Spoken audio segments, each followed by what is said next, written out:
Good morning.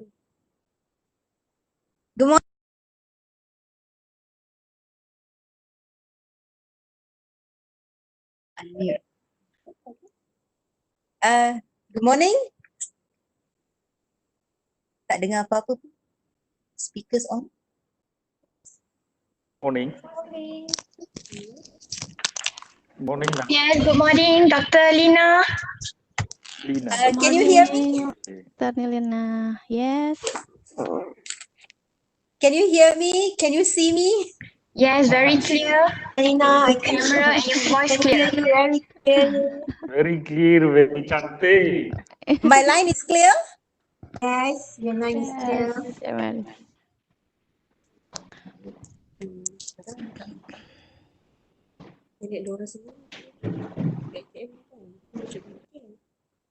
I would like to try to share content and end it. Can I do a small rehearsal for myself?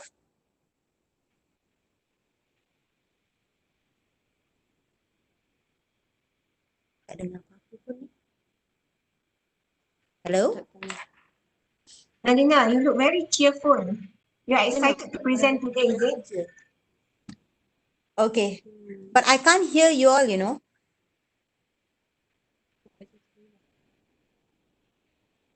I don't hear.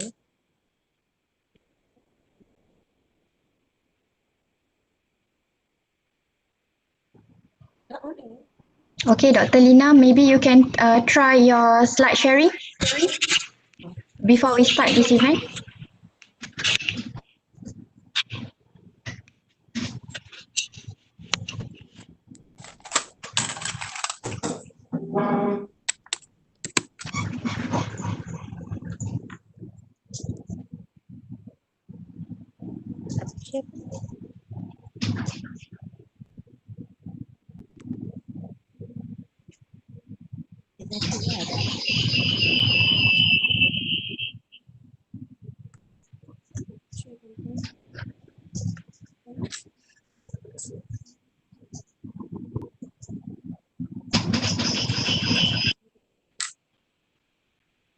Share ke atas ni boleh tak maybe?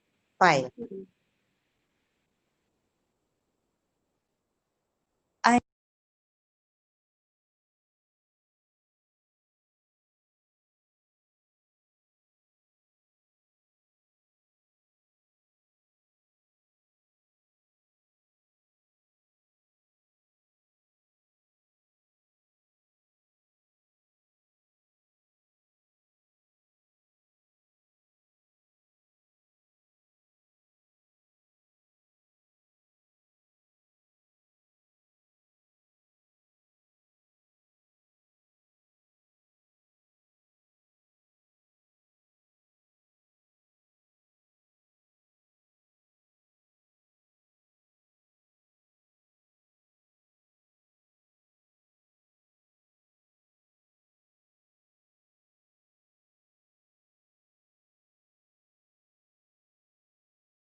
Bismillahirrahmanirrahim. Oke. Bismillahirrahmanirrahim. Assalamualaikum warahmatullahi wabarakatuh. Good morning, everyone. Welcome to our webinar series with the main theme Health and Nutrition Priority during COVID-19 pandemic. This is our last webinar series, and we are going to talk about nutrition advice monitoring children and geriatric nutrition status during movement control order COVID-19. The last webinar series will be presented by 4 speakers. First is Mrs. Anindita Syahbi Syahgata, Lecturer in Nutrition Study Program Universitas Aisyah Yogyakarta. Mrs. Dr. Nur Islami Mohfahmi, Lecturer in Center for Nutrition and Dietetic Study University Teknologi Mara. And Mrs. Paulina Rizka Fauziah, Lecturer in Nutrition Study Program Universitas Aisyah Yogyakarta.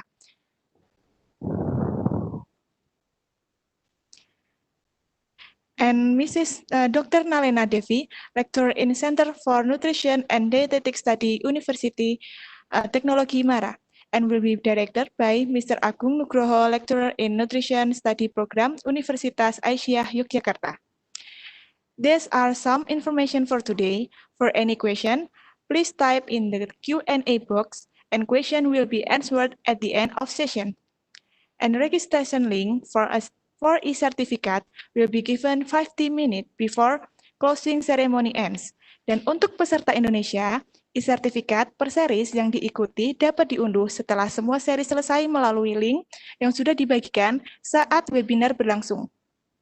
Atau dapat mengakses link melalui Instagram Gizi UNISA dengan username @giziunisayogya. Dan bagi peserta diharapkan untuk tidak menyebarkan link registrasi di luar Webex ataupun YouTube. And don't forget to fill the feedback from the after webinar is finished. Okay, for any further information, please contact the commit or contact person from your country, Indonesia or Malaysia. At the end, closing ceremony of official speech webinar series from UiTM and UNISA after all speakers done. Okay, before we start our webinar, we will have a photo session with all speakers and moderator from webinar series 1 until series 5. So for all speakers and moderator, please turn on the camera.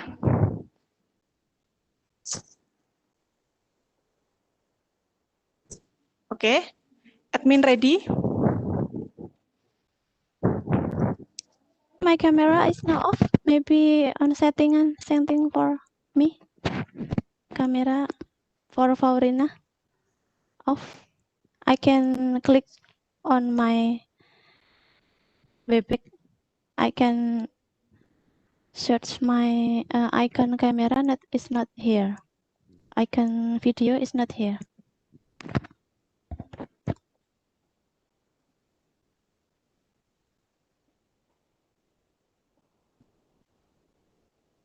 Okay, please to all speakers and moderator, turn on the camera.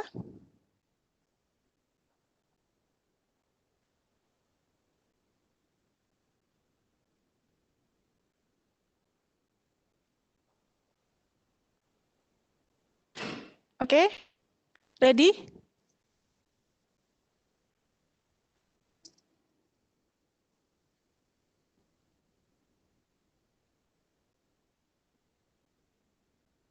Okay, ready? 1, 2, 3. Okay, once again. 1, 2, 3. Okay, thank you for all speakers and moderator. So, without further ado, Mr. Agung Nugroho, as a moderator, time is yours.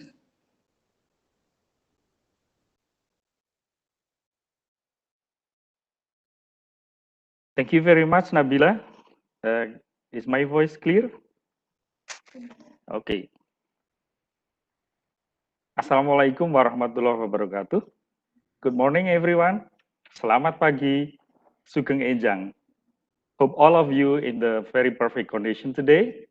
I am Agung Nugroho from Nutrition Study Program Universitas Aisyah UNISA Yogyakarta, Indonesia. I will guide the presentation this morning. UiTM Malaysia and Nutrition Study Program UNISA Yogyakarta proudly present the last presentation of 5 series webinar, which is held by the collaboration between 2 institutions. Today's webinar theme is Monitoring Children and Geriatrics Nutritional Status during MCO COVID-19. We will present 4 outstanding speakers with different subtopics.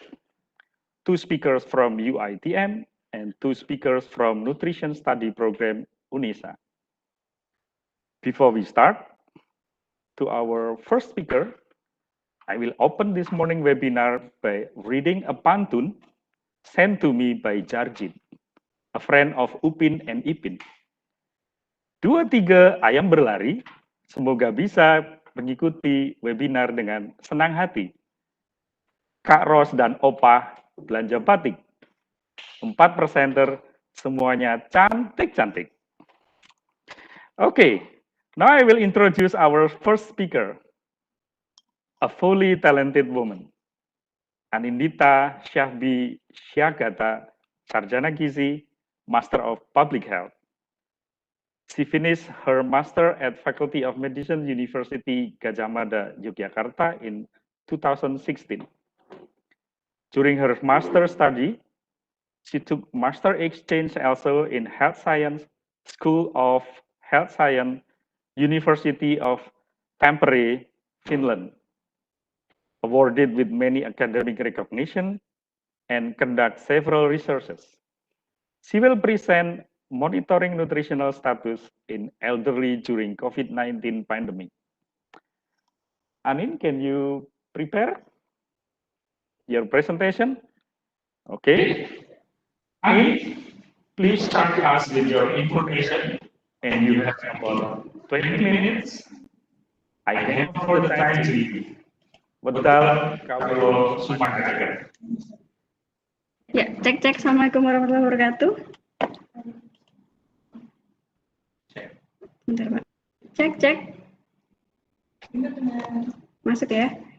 Ya, I will share my content.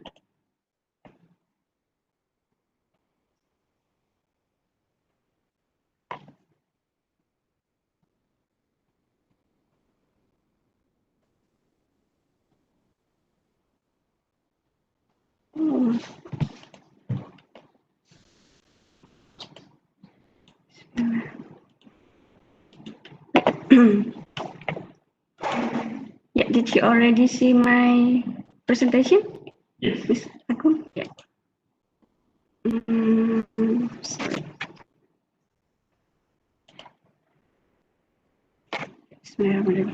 Yeah, thank you to Pak Agung for letting me sharing the presentation. I am very pleasured and taking on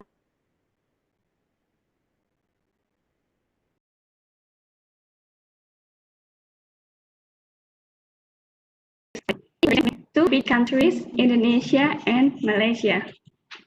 Ya, Assalamualaikum warahmatullahi wabarakatuh. Today, I would like to talk about monitoring nutritional status in elderly during the COVID-19 pandemic. There are subtopics in this presentation. The first one is elderly and their nutritional status in Indonesia. The second one is nutritional screening and assessment for older adults. And reports of monitoring nutritional status in elderly. It's part of nutritional screening assessment for older people. And the last one is integrated healthcare center for elderly or posyandu lansia.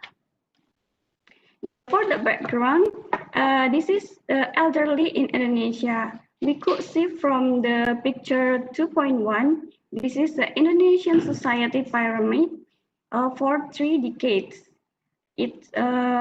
We can see from older people age 60 plus. Yeah, this is the getting bigger scale in this pyramid during 3 decades. So it shows that the older people in Indonesia is increasing. And then from the second picture 2.2 of aging population in Indonesia. There is 9.60% aging people older people, in Indonesia. The distribution is for the urban is more than rural, and then women is more than men, and then the highest prevalence or highest presentation is in older people aged 60 until 69. So so in Indonesia, 6 out of 10 age or older people in Indonesia age 60 until 69 years old. And then for the picture 2.3, we can see 5 provinces with the aging in Indonesia. Now we are sitting in Yogyakarta. This is the highest percentage of aging or older people in Indonesia. So we could give a concern about it. I got the data from International Central Bureau of Statistics 2019.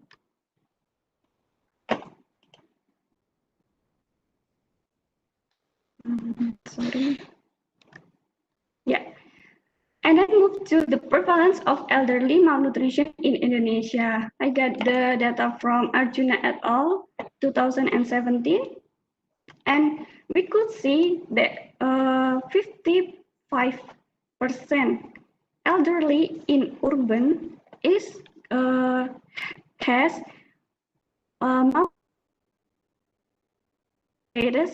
and then even 75% elderly in rural has malnourished and at-risk status. So malnutrition in Indonesia is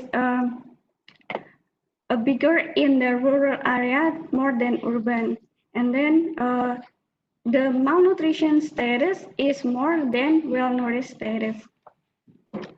And then move to elderly among COVID-19 pandemic. I got the data from 10 June 2020 from Ministry of Health. This is a proportion of positive case based on age. Yeah, we could see that age people or like older people age 60 plus has the highest risk of the cover of COVID-19. So this give a concern about the older people in Indonesia. And then I got COVID-19 rapid report from Clinical Medicine 2020 from the abstract. Also, we could see that COVID-19 pandemic has placed many healthcare systems, including hospital, under unprecedented pressure. Appears to be highest among older people and those with comorbidities. So older people, we have to concern about the older people, even in the worldwide and of course in Indonesia. And then, however, the timely identification and correction of undernutrition also has the potential to improve outcomes cost effectively and should not be forgotten. So it shows that there is a strong relation between the nutritional status and COVID-19. Now we move to the subtopics about the nutritional screening and assessment for older people. Yeah, based on what I know, screening tools are for clinical setting. But I got this review article from Aspen Clinical Nutrition, a review of the validity of malnutrition screening tools used in older adults in community and healthcare settings. So there are many screening tools also in the community setting. I can conclude about the journal or the article or this article that screening tool also could be used for community. Yeah, and then I found this journal from Elsevier and European Society for Clinical Nutrition and Metabolism 2020. There is a screening tool, a simple remote nutritional screening tool, and practical guidance for nutritional care in primary practice during the COVID-19 pandemic. I got the I underline this sentence. It is vital that every patient, both inpatient and outpatient, have access to nutritional care as a part of primary healthcare services, even if social distancing measures are adopted.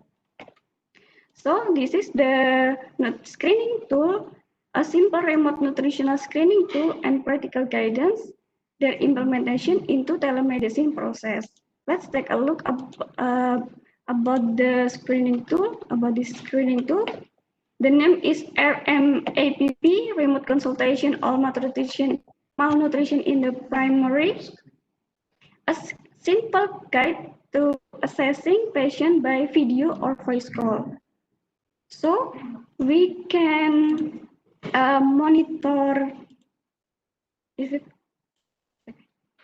can monitor the society or maybe give a concern about the older people just through for voice call, video call, or maybe phone call. This graphic is intended for use in a primary care setting in order to identify patients at risk of malnutrition and ensure optimal care. Yeah, the screening tool consists of setup. We can set COVID-19 or maybe with aging, frailty, and then connect with audio or video, video call or phone call.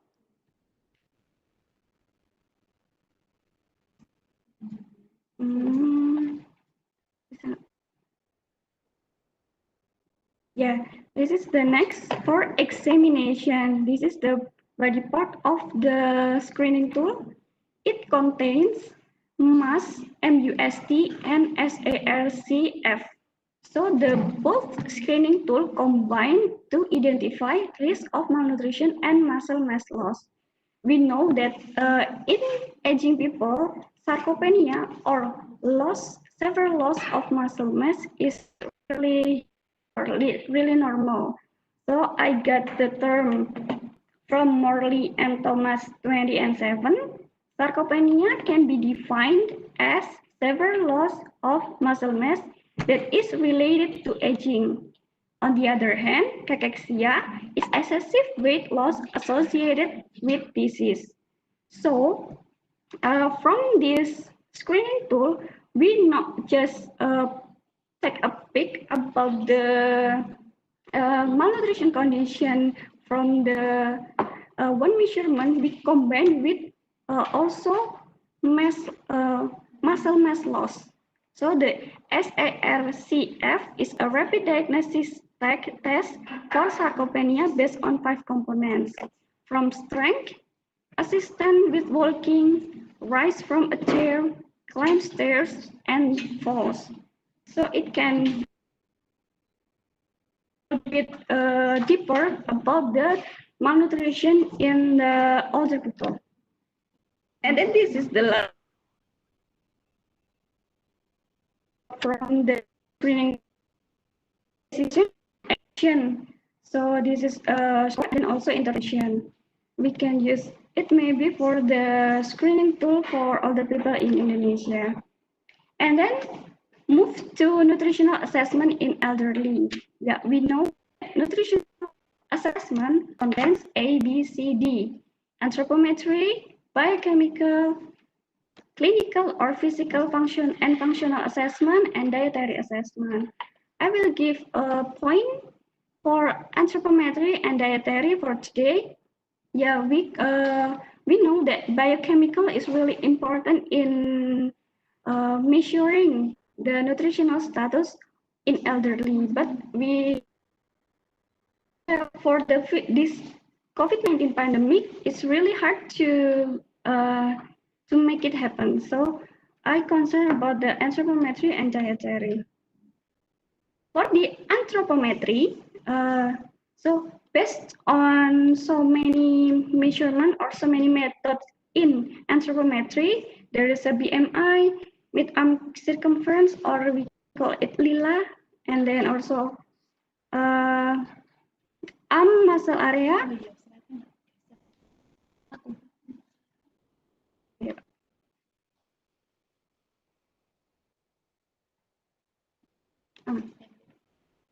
And then for the to anthropometry, hilang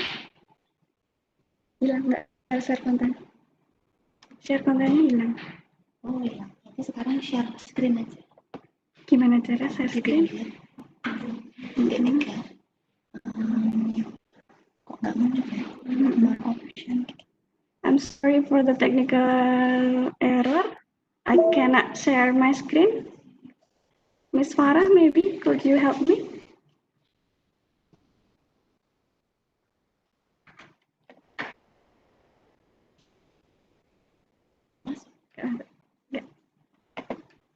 Di YouTube soalnya juga nggak ada.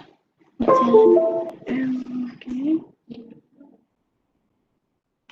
Ya, kemarin ada titik.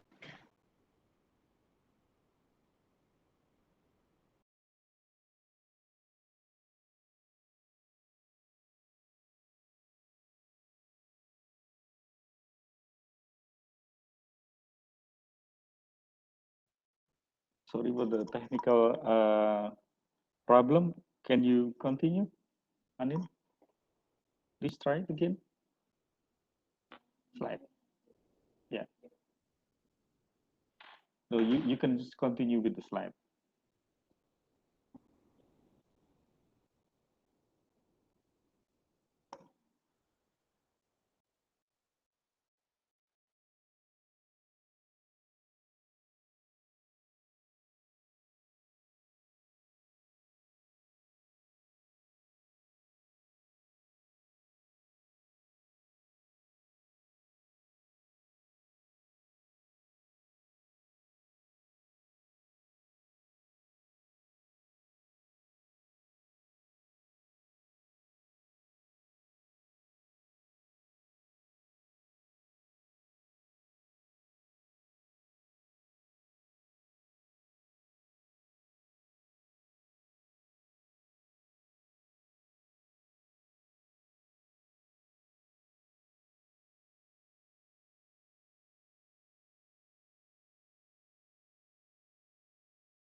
Sorry, participant, we have a little bit technical problem. We will solve it for a little bit.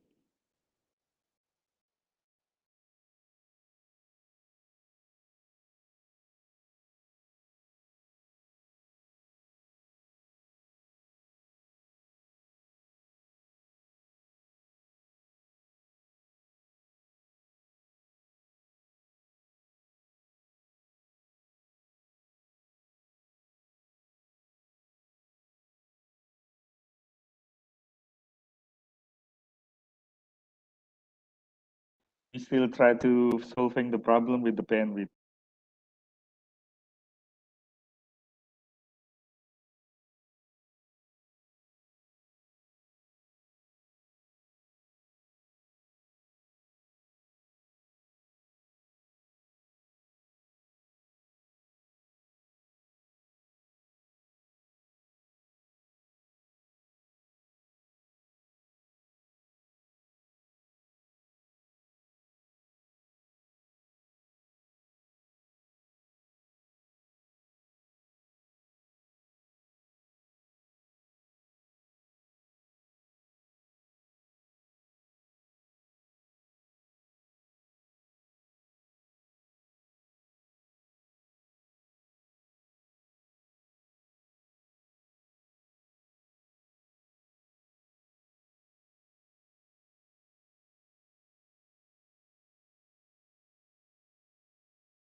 Can you check the sound, Anin?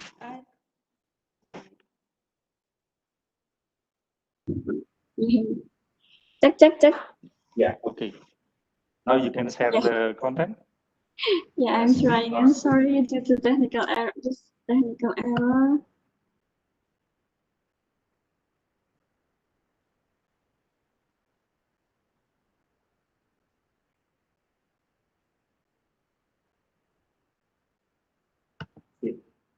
Okay. Let's share this one.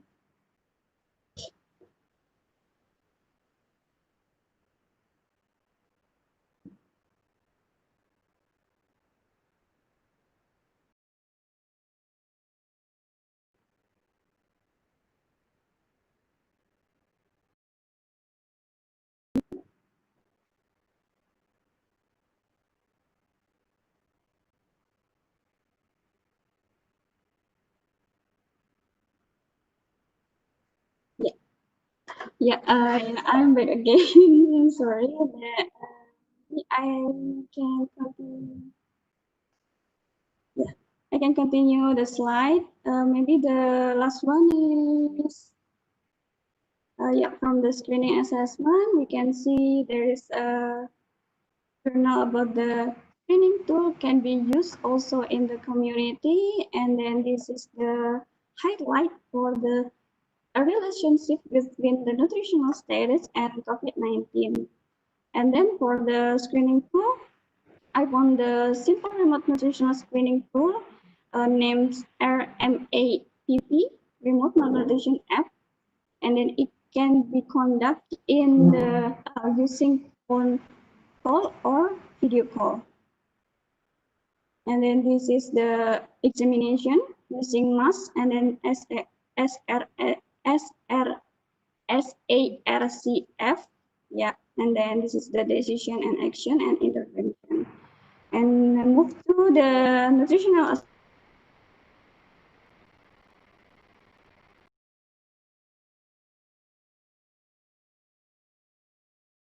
clinical or physical functional assessment and dietary assessment. Due to physical distancing, maybe it's hard to conduct the biochemical measurement, but yeah, we cannot, yeah, we know that the biochemical is, yeah, really take a picture of the nutritional status of older people. For the anthropometry, instead of using BMI, we can use the corrected arm muscle area. So it combines arm muscle area, it combined with arm circumference and also tricep skin fold thickness. So it combine about the two measurement, we can use it instead of using BMI because yeah, we know that it is normal in older people to lose of muscle mass. And then the second one is the dietary. I also give a point about the dietary is appetite. So instead of using maybe recall, it cannot be, yeah, because we know that older people is really, sorry, I mean, older people some usually loss of their appetite, and then they feel really satiation fullness. I mean that they really feel full for eating or consume some food. So instead of ask the 24-hour recall or maybe FFQ, we can just ask about their appetite. So because there is the hormonal changes, there is a metabolism changes. So we can ask, what about the appetite? Do you want to eat still? Want to eat some? If any some, yeah, if any consumption, we can take a look for the energy needs for the older people. Yeah, that's for the nutritional screening and assessment tools. And then we move to Integrated Healthcare Center or Posyandu Lansia in Indonesia. And my student named Dian Alifah joined program from Social Affairs in Posyandu Tegalrejo, Yogyakarta. And she said that the Posyandu is non-active during this pandemic. Usually the activities is opening, singing a song, sharing educational material about spiritual, also health. And then there is a medical checkup, free medical checkup for the older people in the Posyandu. And also there's a games. So this is the activity is non-active. Also, there is a rule from the Ministry of Health and then Surat Menteri Dalam Negeri. There is rules that Posyandu Lansia has to be postponed. Ya, ditunda pelaksanaannya during the COVID-19 pandemic, because we know that older people has the highest risk to get the COVID-19 pandemic, to get the COVID-19. So the monitoring of the health status or nutritional status of older people could be done using home visit or home care. There is also communication, information, and education for older people in Indonesia from these two medias. There is a four important thing for protecting lansia from COVID-19.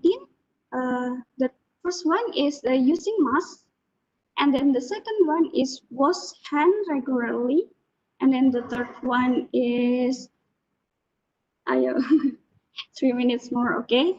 Yeah, the third one is physical distancing with other people, and then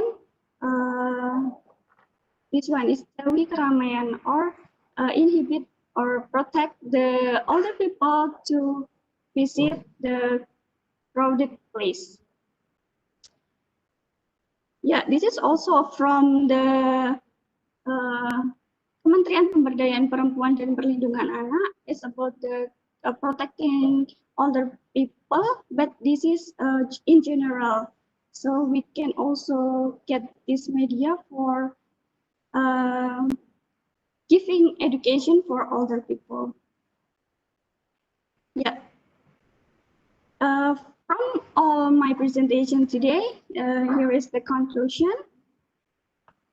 The first one is high mortality of older people in Indonesia causes Posyandu or integrated healthcare center is closed during this COVID-19 pandemic. And then nutritional status of older people should be monitored because they are in high risk. And screening tool could be an alternative tool for monitoring nutritional status among adult people in community. And it needs collaboration among Posyandu cadre, primary health care or puskesmas and society, or even cross-sector. Yeah. This is my last slide. Yeah, thank you for the attention. Hopefully, my slide gonna give brief information. Sorry for the any technical error from me. I give it back to Pak Agung. Wassalamualaikum warahmatullahi wabarakatuh. Okay, thank you very much, Anin. We apologize because we have a little bit of technical problem. A great presentation, Anin. And for the participant who wants to ask Anin, please write on the Q&A box. Please do not forget that you need to mention whose question directed to. We also remind you that we will display the registration link in 15 minutes before the event is over. So stay tuned.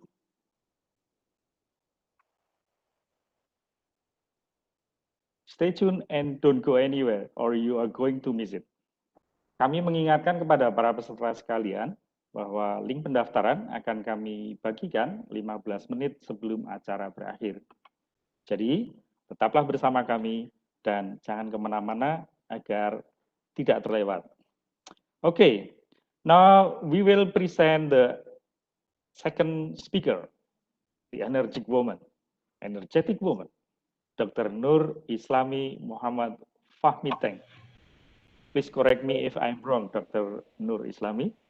She's a senior lecturer at the Center for Nutrition and Dietetic Studies, UiTM. She got her doctorate in dietetics from University Kebangsaan Malaysia in 2014.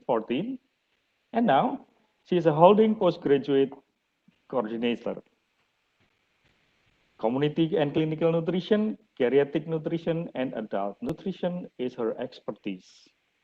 A long time experience in research resulted in many papers, journals, and books. And I think it would be enough time to talk about her. Okay, she will present topic nutrition in elderly during pandemic challenge and the way forward. Dr. Nur Islami, please enrich us with the new knowledge by your presentation. We allocate 20 minutes for you. Time is yours. Okay, thank you Pak Agong. Assalamualaikum warahmatullahi wabarakatuh dan salam sejahtera buat rakan-rakan dan audiens di Malaysia maupun di Indonesia. So my topic is nutrition in elderly during a pandemic, challenges and way forward.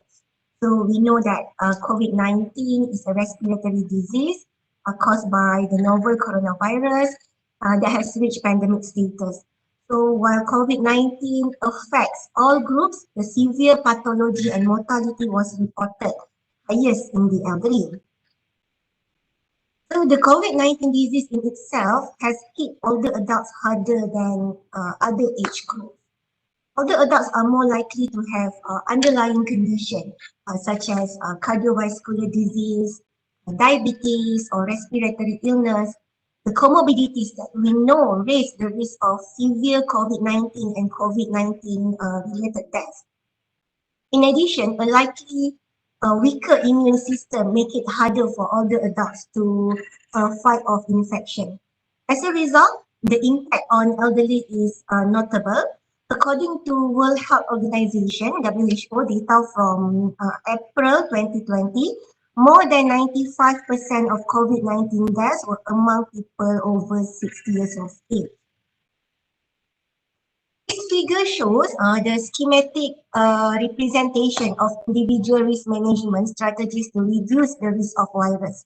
So as all of us familiar, keeping the personal hygiene, wash hands and social distance are the new norm to prevent the virus. In addition, the host metabolic status here is another crucial preventive measure.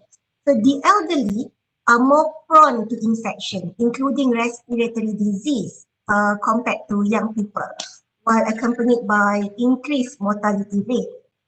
The elders commonly decrease ability to fight infection, age-related immunologic changes, and increased prevalence to autoimmunity. So conforming to this fact, the mortality rate from COVID-19 is increasing in older adults in the clinical setting as mentioned by our previous speaker. There are connections between age, diet, nutrients, and immunity in the elders. The clinical or subclinical micronutrient deficiencies is common in older adults, in elderly, which contributes to several age-related diseases and decreased immune function. Therefore, nutritional assessment and proper management are essential to determine the risk of infection, the illness cause, and the outcome of COVID-19 in older adults. Just a snapshot from our local news. The above one is from Malaysia and the bottom one is from our neighbor Indonesia. So both news reported that elders are the most affected population by this virus. Okay, so in this short webinar, let me briefly discuss on how nutrition can help the elders. the challenges and the way forward. I have outlined my presentation in 3 key points. The first one is how to assess nutritional status among elderly.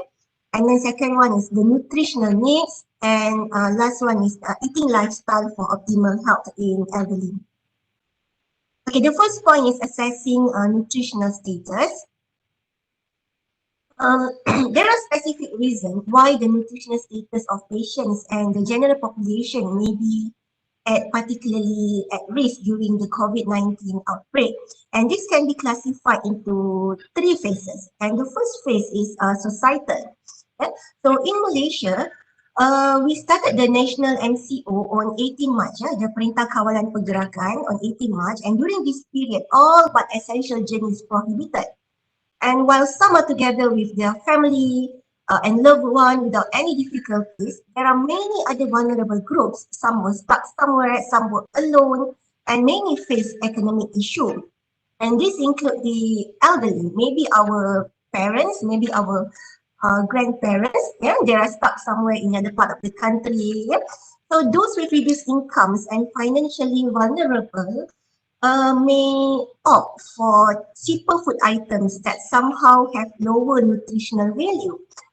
Some area may have a lack of availability of fresh produce and maybe only rely on delivery service.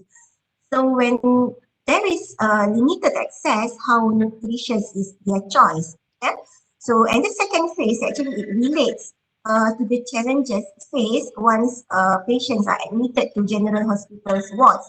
And we know that elderly have the highest numbers of admission to ward due to COVID-19.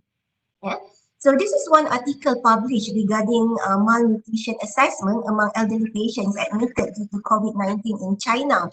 So here it was found that 27.5% of those elderly were at risk of malnourished, while more than half were already malnourished. So according to this study, there are 3 main reasons. First, due to the acute inflammatory response of the infection. So the inflammation indicators seperti ferritin, TNF-alpha, CRP, they will increase. Therefore, protein needs increase. So the patients experience hypoalbuminemia and low calf circumference, which were important indicators for evaluating malnutrition. And then secondly, diabetes mellitus. So among elderly patients with COVID-19, the comorbidity in diabetes mellitus was much more higher than general population. So we know that diabetes will cause disorder in metabolism of nutrients. So the improper carbohydrate nutrition ratio and other factors, they may be internal and external cause of malnutrition in this population. And then the third one is GI symptoms. The gastrointestinal symptoms caused by this disease may exacerbate malnutrition in elderly patients. So in elderly, the symptoms like diarrhea, abdominal pain, nausea, vomiting, poor appetite, and other symptoms were very common. And then the last phase is actually the nutritional risk occurs when patient require admission to ICU, like our previous speaker mentioned. Okay, so here is actually a figure adapted from study in 2010, the factors impacting nutritional status in elderly. So here we can see clearly how the factors of physical functioning, medical health, cognitive, and also the environmental may affect the nutritional status and also aging. All these factors might have bigger alteration or impact during a pandemic. So aging, we know that is accompanied by many changes that make it more difficult for nutritional needs to be met. So the physiological changes of aging, such as changes in body composition, decline in immune system, changes in GI tract, sensory losses. So all of this may have a direct effect to the nutritional needs. And then, okay, for during this pandemic, we can look into this situation, the environmental and living situation. Yeah, I am personally concerned about people experiencing social isolation during lockdown.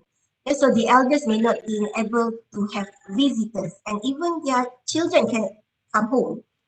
Yeah, they cannot go out and do things with other people. So the effects are compounded for any older person who doesn't have access to technology. They don't have WhatsApp, cannot do any Zoom, Skype. Yeah? So consequently to this issue, there will be changes to their cognitive and also mental state, yeah? And it will affect the nutrient intake. Yeah, so alteration in diet can lead to complications, especially with underlying health condition. Okay, so the simplest way to assess nutrition status that can be done even at home is by measuring weight status. So for elderly, BMI less than 23 is considered as underweight. However, overweight and obesity in elderly must be avoided. Accordingly, it remains uncertain whether BMI is an appropriate measure of obesity in older individuals. Instead, we always look at other indicators such as waist circumference and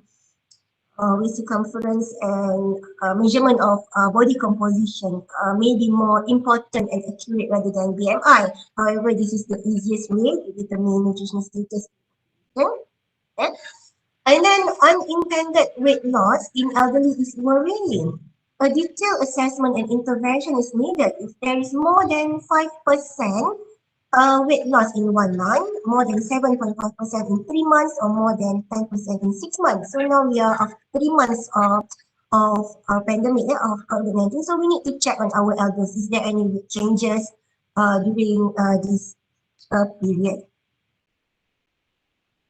When we look into overnutrition, here I summarize the clinical implications of obesity in elderly. Yeah, so nowadays, some elderly, they have good supply, access, decent enough for variety of foods. Of concerns, the high consumption of diets high in saturated fat, sugar, high in refined carbohydrate, it contribute to the prevalence of obesity and diabetes and could place this population at an increased risk for severe COVID-19 pathology and mortality. So the consumption of this high sugar, high fat diet, it can lead to chronic inflammation and impact the host defense against viruses. So as mentioned by many speakers during a previous webinar, diet and lifestyle changes during pandemic in other way lead to unhealthy lifestyle, which may put our elders at risk. Okay, so now we have discussed about assessing the nutritional status. So what is the nutritional needs of the elderly? Having a balanced and nutritious diet is especially important for the elderly. Yeah?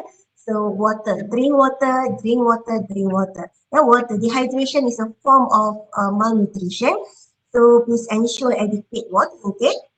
Plain water is the best. Reduce sugar, sweetened beverages intake. Limit caffeine intake. And it's also best to take dairy sources such as drink milk, which can also contribute to increase the calcium intake. And then for energy needs decrease as people age.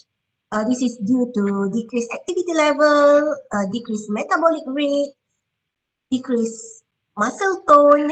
However, this put our elders at nutrient challenge on how to get adequate micronutrients within the calorie requirement. Therefore, a variety of healthy food intake, balanced diet plays a big role here. And then next is protein. So as muscle mass decrease 15% per decade after the age of 70, it is important to maintain the reserve. So the protein needs in elders obviously increase with illness, such as being infected and also injury. So optimal health is optimal intake is needed. Yeah? So alternate protein sources may be necessary for elders because traditional protein food sometimes may be hard to chew. So maybe for elders, they can opt for soft protein foods. And then fiber, okay, fiber and carbohydrate remain important for nourishing the brain. Fiber is necessary to help alleviate the constipation that some of the adults experience in life. So fiber we can categorize into insoluble and also soluble fiber. Insoluble is the tough fibrous plant that does not absorb water, mostly grains and vegetables. And soluble fiber is such as oats, fruits, pectin, inulin. This is the fiber that is capable for absorbing water and become macam gummy or gel-like. And then we need fat. Our elders also need fat. Yeah? So higher intake of omega-3 fatty acid is recommended. Then of course, vitamin and minerals, yeah, vitamin A, D, calcium, iron, zinc, antioxidants are also important for our elderly. Okay.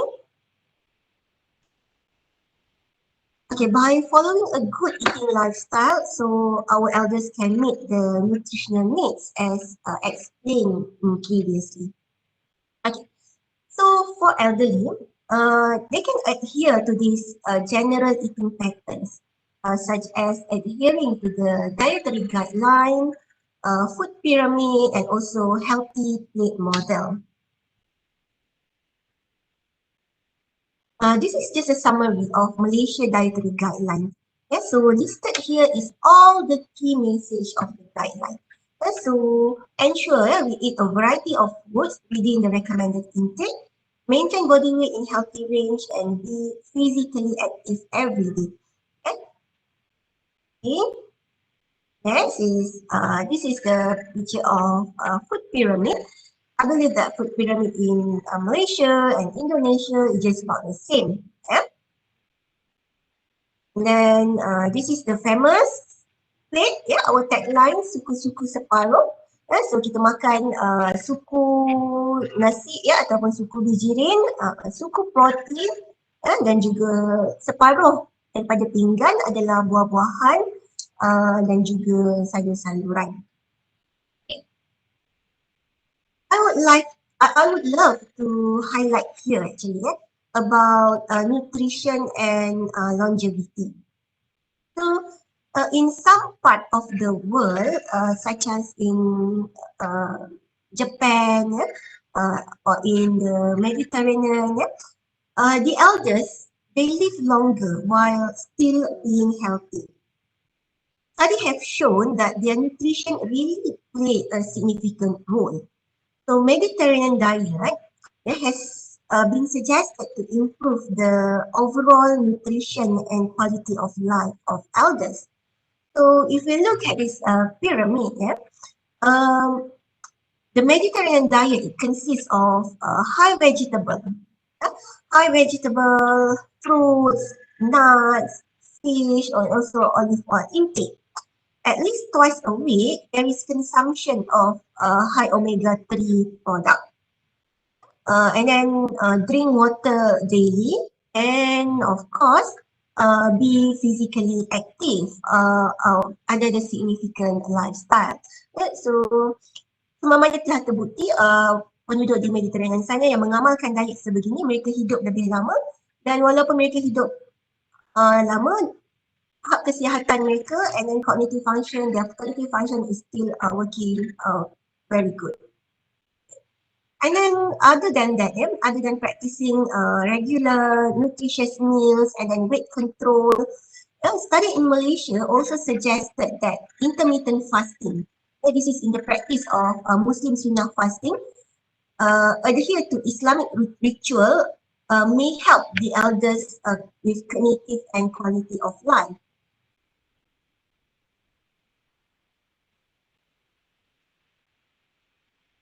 So, okay, let me move next. Okay. Petua pemakanan untuk penuaan sihat. This is actually from my supervisor, the well-respected nutrition geriatrician in Malaysia, her book on petua pemakanan untuk penuaan sihat. So in Malaysia, based on extensive and various of research among elderly, this professor already highlight these 6 guidelines, 6 petua untuk penuaan sihat. Ya. So kita di Malaysia keluarkan guideline ini berdasarkan pelbagai kajian yang telah dilakukan di Malaysia, dan saya rasa betul-betul both Malaysia and Indonesia we can adapt this petua untuk penuaan yang lebih sihat. Ini untuk penuaan yang berjaya atau kita panggil as successful aging. Jadi pertamanya is kekalkan kekalkan berat badan sihat. Maintain body weight. So I have mentioned, I have discussed in the my earlier slide, how to maintain, what is the importance of maintaining good weight. And then number 2, penuhi keperluan nutrien melalui diet seimbang. So nutrien antioksidan seperti vitamin E, vitamin C, kita dah pasti sebagai anti penuaan. So it's so easy to achieve those nutrients by eating balanced diet. So number 3, penuhi keperluan kalsium dan vitamin D. So kalsium adalah nutrien yang paling kita tengok bila baca kajian di Malaysia, kalsium adalah nutrien yang paling sukar untuk warga tua di Malaysia untuk dipenuhi. Yeah? So we need calcium and vitamin D to strengthen the bone and prevent osteoporosis. Yeah? And then selain tu kalsium, bila kekurangan kalsium, insiden jatuh or fall in elderly also increase. Yeah? Jadi kita menyarankan pengambilan kalsium 1000 mg sehari. Jadi pengambilan susu dan produk ternyusu sekurang-kurangnya 2 gelas sehari. 2 gelas sehari memadai. But if the elders show any intolerance, lactose intolerance symptom, we can consider other sources of calcium such as tempe. Tempe sangat famous di Malaysia maupun di Indonesia. So ia adalah sumber kalsium yang sangat baik. Ikan bilis, produk kacang soya, sayur-sayuran dan sebagainya. And then number 4, again tingkatkan pengambilan buah-buahan dan sayur-sayuran, kita makan ulam. So study in Malaysia it show that ulam-ulaman macam ulam raja, daun selong, it can increase the cognitive function among women. And then number 5, ambil protein dan lemak yang berkualiti seperti ikan dan omega 3. And number 6, amalkan diet penghadaan kalori. So diet penghadaan kalori is actually, here is my study during my PhD.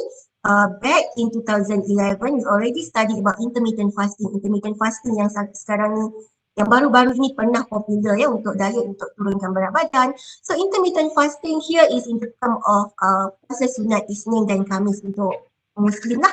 Bila kita buat kajian, kita tengok bila mereka mengamalkan puasa sunat dan juga jaga diet, calorie restriction diet. So nampak lebih bagus untuk elderly, it can increase their quality of life, and then the metabolic parameters also improve. So, and then physical activity, findings suggest that combination of cognitive and physical intervention have more advantages. So engage in at least 30 minutes of moderate intensity physical activity most days of the week, and more exercise is recommended for weight loss. Okay, in summary, so we know that the elderly experiences many changes in their nutritional need at this stage of life cycle. So nutritional status may be compromised by disease or other obstacle to adequacy. So caregivers seperti kita anak-anak, cucu-cucu, plays a major role in maintaining the nutritional health of the older people. So tagline di Malaysia, kita jaga orang tua kita jaga diri kita sendiri dan juga masyarakat.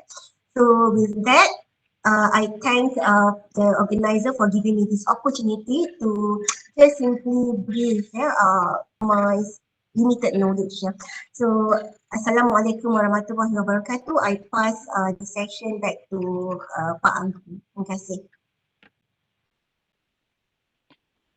Thank you very much, Dr. Nur Islami.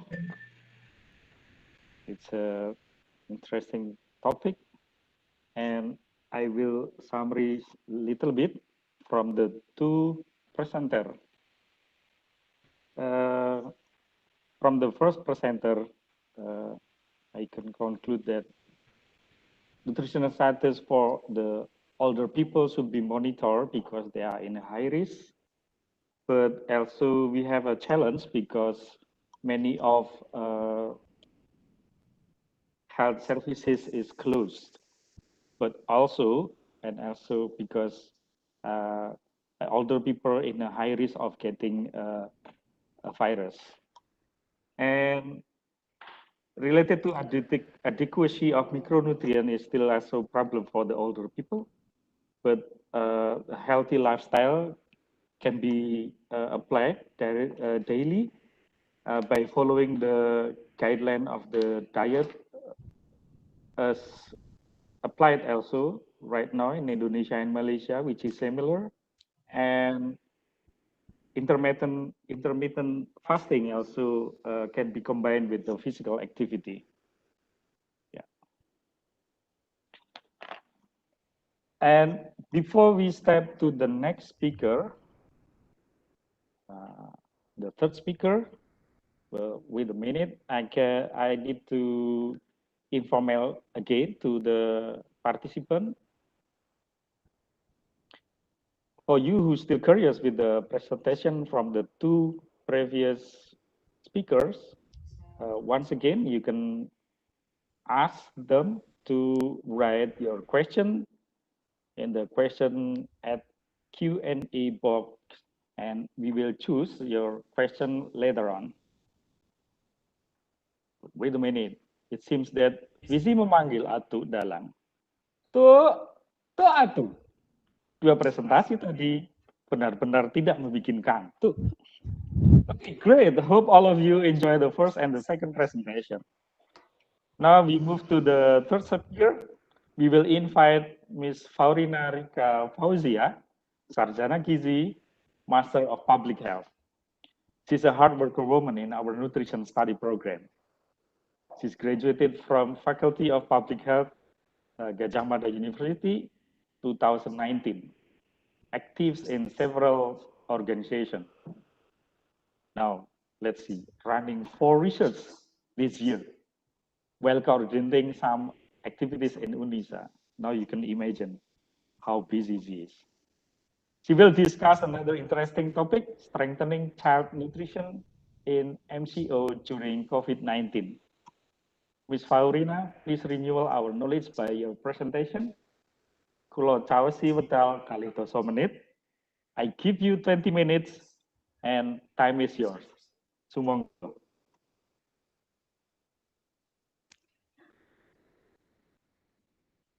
Okay, thank you, Mr. Agung. Wait a minute, I will share my content. Is it clear? Okay, Assalamualaikum warahmatullahi wabarakatuh. Good morning, everyone. I am Faurina from Nutritional Study Program, Universitas Aisyah Yogyakarta. And today I would share about how to strengthening children nutrition and how to prevent stunting during pandemic COVID-19. So this is my presentation outlines. For the first, we will talk about overview stunting in Indonesia, and then we talk about the impact COVID on children. And for the next outline, I will explain about the national strategic acceleration to stunting prevention, how to strengthen nutrition children, and implementation integrated healthcare or posyandu in Indonesia.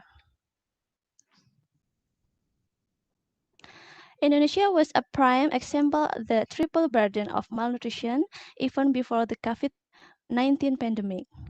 Based on data, the Global Nutrition Report 2020, more than 7 million children under 5 are stunted, ranking Indonesia 5th highest in the world for child stunting and the second highest at the Southeast Asian level, with prevalence 36%. Data from Ministry of Health 2018, Indonesian experience triple burden malnutrition.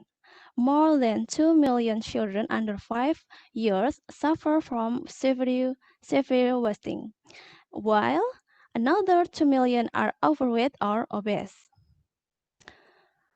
Total prevalence of stunting in Indonesia reached 30.8%, which means that 1 in every 3 children suffer from stunting. The government has tried to reduce stunting rate by 14% on 2024 by setting a stunting priority location target of 100 districts in 2019.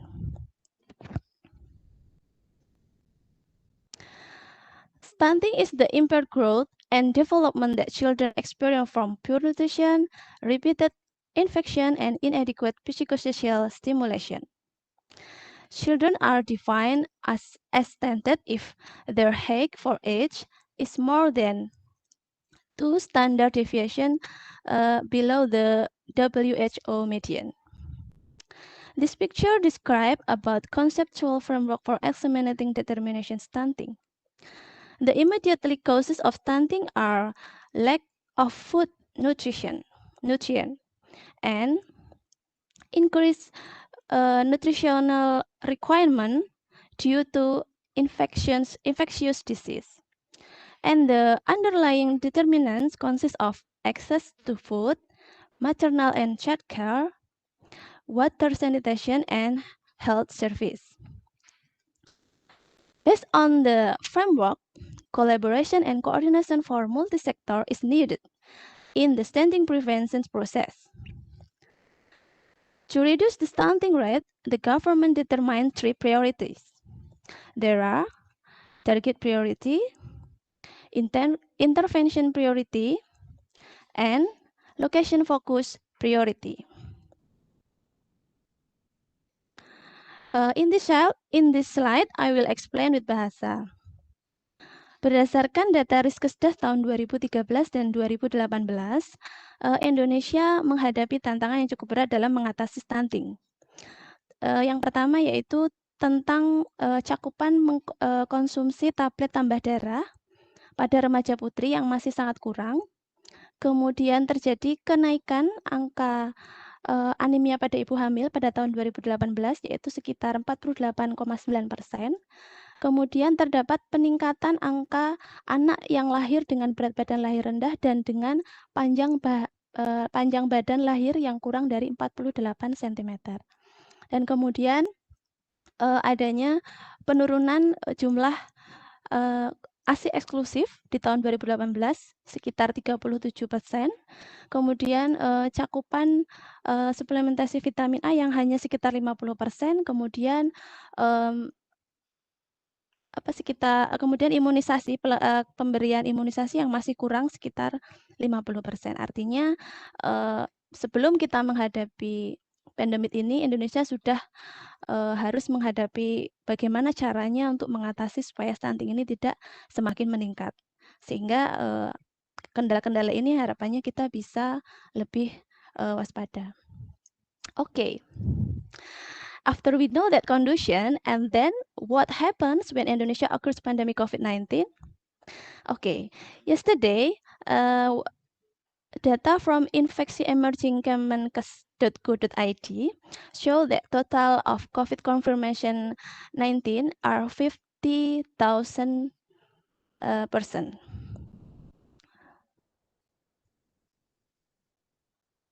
And the number of regions implementing of large-scale social restriction areas Indonesia or PSBB, pembatasan skala bersosial skala besar, has decreased on June 17, 2020. The area are Provinsi DKI Jakarta, West Java, Tangerang City, Tangerang District, and Tangerang Selatan City. This diagram explains that Indonesia implemented social distancing for 3 months, from March until May. And on June, we have start adaptation for new normal. Oke, pada bulan Maret ketika Indonesia dinyatakan sebagai status darurat COVID-19, beberapa daerah memutuskan untuk menutup posyandu dan beberapa puskesmas di daerahnya. Kemudian pada tanggal 17 Maret, Kementerian dari Dalam Negeri menganjurkan atau menyarankan bahwa kita semua dianjurkan untuk mulai work from home atau study from home. And then pada bulan April ternyata Kementerian Kesehatan mengeluarkan suatu protokol petunjuk teknis tentang pelayanan puskesmas, pelayanan posyandu, pelayanan balita selama pandemi ini. Namun karena angka COVID semakin tinggi, jadi sepertinya menurut hasil dari berita pada tanggal awal Juni kemarin, tanggal 8 Juni, menyatakan bahwa ternyata cakupan imunisasi masih terhambat karena masih banyak orang tua yang takut untuk membawa anaknya ke posyandu. Nah, ini dibuktikan dengan penyataan dari Kementerian Kesehatan bahwa sebanyak 83% pelayanan imunisasi memang masih terhambat. Nah, menuju adaptasi normal di bulan Juni, memang posyandu dan puskesmas sudah mulai menerapkan atau membuka pelayanan posyandu. Nah, terutama ini saya ambilkan contoh dari daerah Sinjai dan Lampung. Okay, based on research UNICEF and Head of Ministry about Public Health Center Service or posyandu and implementing posyandu in 540 district, said that 35.9% posyandu stop completely and 64% posyandu stop partially. And for puskesmas, stop completely about 32% and 67% stop partially. In the situation, we know that some programs in posyandu can support nutrition-specific intervention, especially on the first 1,000 days of life during COVID-19. So, how effect emergency COVID status on strategic stunting prevention? We'll see.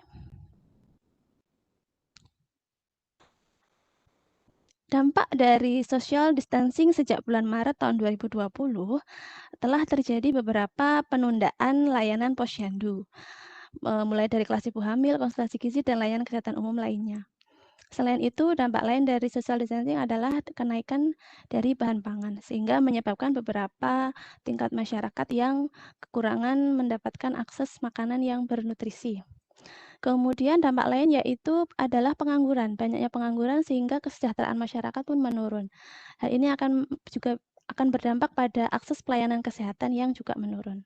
Dan yang paling penting adalah adanya regulation and cut off budget. Jadi adanya pemotongan atau pengalihan alokasi dana dari stunting ke COVID. So this is effect from COVID have become determinant causes for stunting. And it can be concluded that existence of this COVID challenge phase when it happens COVID who become higher. So that president makes a national strategy to accelerate the prevention stunting. Okay. The government developed a national strategy on acceleration of stunting prevention, which consists of 5 pillars. The first pillar is leadership, vision, and commitment. And the second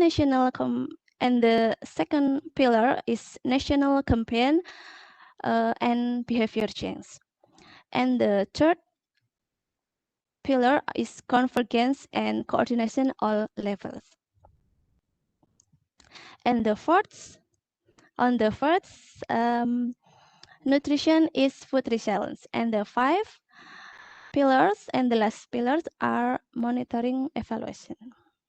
So this is there are 25 ministry and institutions where participate to prevent stunting in Indonesia. Okay, why we must focus on children? because based on Ministry of Health, the prevalence of child mortality with COVID cases from May until June affectly children under 5 years, and positive prevalence in the treatment almost 80%. Di sini dijelaskan bahwa anak memang masuk dalam kelompok rentan yang memang harus dilindungi dari pencegahan penularan COVID, sehingga karena apa? Karena anak bisa terkena COVID itu dari orang tuanya, temannya, saudaranya, dan mungkin dari sekitarnya. Kemudian, on the other cases, due to the clinical symptom of the new coronavirus infection in children were not typical and showed a less aggressive clinical course than teenage and adult patients. This result I will take from Shen Q et al. From Pediatric Pulmonology 2020.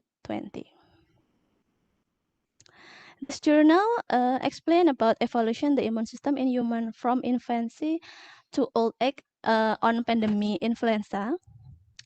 Simon et al. Menyatakan bahwa kekebalan tubuh anak usia 2 tahun bahwa itu memang kekebalannya belum terbentuk secara sempurna.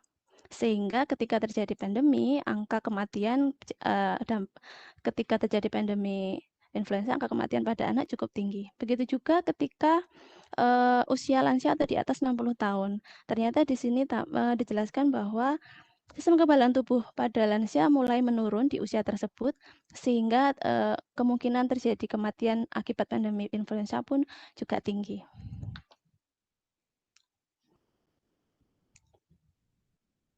Okay, after we know the reason must focus on children, I will explain about intervention nutrition to prevent stunting on pandemic.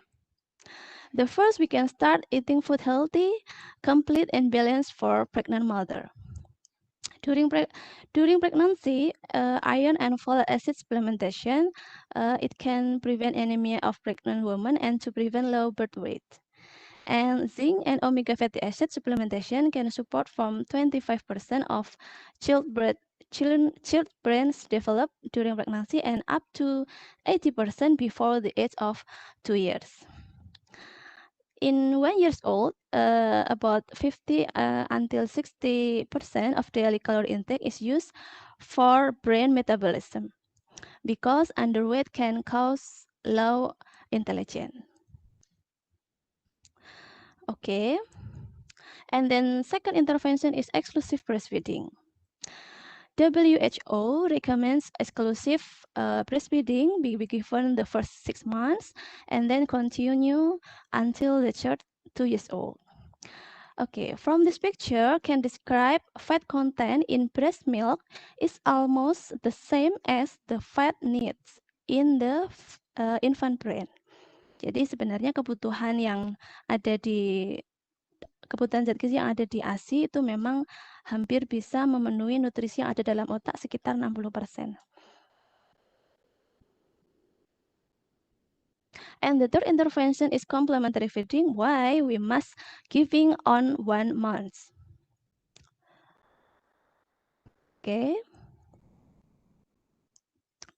Okay, from this picture, there are gaps calorie needs in children on 6 months, which lack the energy to be supplied from complementary. Jadi ketika usia 6 bulan, anak memang sudah membutuhkan kebutuhan kalori yang cukup tinggi, sehingga diperlukan tambahan dari makanan pendamping ASI. And the second one, needs adequate complementary feeding should start from the frequency, administration, quantity, and quality. And then the macronutrient from eggs, fish, and milk. And so on, macronutrients like zinc, iron, and vitamin A. Okay, and then syarat yang ketiga dan keempat terkait dengan syarat tentang makanan pendamping ASI, kita harus mempersiapkan makanan tersebut dalam kondisi yang bersih, kemudian selalu cuci tangan sebelum dan sesudah makan, dan syarat yang keempat yaitu harus responsive feeding, artinya tidak ada tekanan pada si anak tersebut dan dia bisa menikmati makan. Selain itu juga ketika makan tidak ada gangguan apapun termasuk televisi atau smartphone. And the fourth intervention in monitoring health children with visiting posyandu every month to check weight and light your child, and vitamin A supplementation every 6 months on February and Augustus, and completely basic immunization for your child.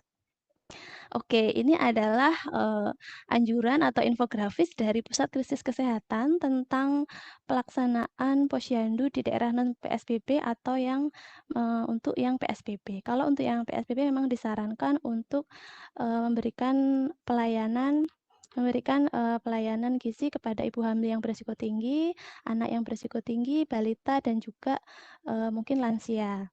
Nah, oleh karena itu diutamakan untuk PSBB memang harus diutamakan dengan cara edukasi virtual. Ini adalah infografis ketika sebelum mengunjungi rumah, memang sebaiknya melakukan janji atau membuat janji dengan sasaran lewat WA, SMS, atau telepon, kemudian membuat kesepakatan waktu dan tempat tujuan, tempat kunjungannya mau kapan, kemudian kita tanyakan dulu keluhannya lewat by phone, kemudian kita minta untuk sasaran menyiapkan buku KIA, karena memang buku KIA ini kita gunakan untuk monitoring kesehatan mereka, dan kita minta tetap menggunakan masker. Dan yang paling penting ketika kita sudah kita datang di rumah sasaran, atau kita harus memperhatikan jaga jarak, kemudian menggunakan APD yang lengkap, yang memadai, kemudian sebaiknya dilakukan di luar rumah, dan batasi waktu konsultasi maksimal hanya 15 menit. Dan jangan lupa untuk mempermudah konsultasi, lebih baik sebagai ahli gizi atau tenaga kesehatan menjelaskan menggunakan alat peraga. Nah, ini adalah bentuk-bentuk gambaran dari program posyandu, mulai dari pemberian FE atau asam folat pada remaja saat COVID, jadi memang diberikan melalui ahli gizi atau kader yang ada di rumah. Kemudian juga tentang pelayanan kesehatan ibu hamil yang diberikan dari ahli gizi yang dia harus melakukan home visit. Nah, itu dia memberikan telur, karena memang telur ini termasuk tadi sumber makanan protein yang cukup baik untuk ibu hamil. Kemudian tadi ya, ini ada buku KIA yang versi terbaru yang dikeluarkan oleh Kementerian Kesehatan di tahun 2020 yang nantinya akan launching. Nah, ini harapannya buku ini bisa memantau kesehatan ibu selama hamil. Nah, yang ketiga ini adalah gambar tentang pelaksanaan konsultasi, baik itu tentang tadi cara membuat makanan MPASI yang bagus, kemudian bagaimana cara melakukan pola asuh makan yang baik pada anaknya. Jadi tetap dilakukan. Dan kemudian yang terakhir gambar ini adalah tentang pelaksanaan imunisasi dilakukan di satu daerah di mana imunisasi tetap berjalan dengan menggunakan alat atau APD yang lengkap untuk mencegah pencegahan infeksi. Ya, ini adalah gambaran singkat tentang pelayanan puskesmas, kendala-kendala yang dihadapi untuk daerah-daerah zona merah, terutama saya ambil contohkan dari Jakarta Utara, daerah Tanjung Priok, dan dari Sulawesi.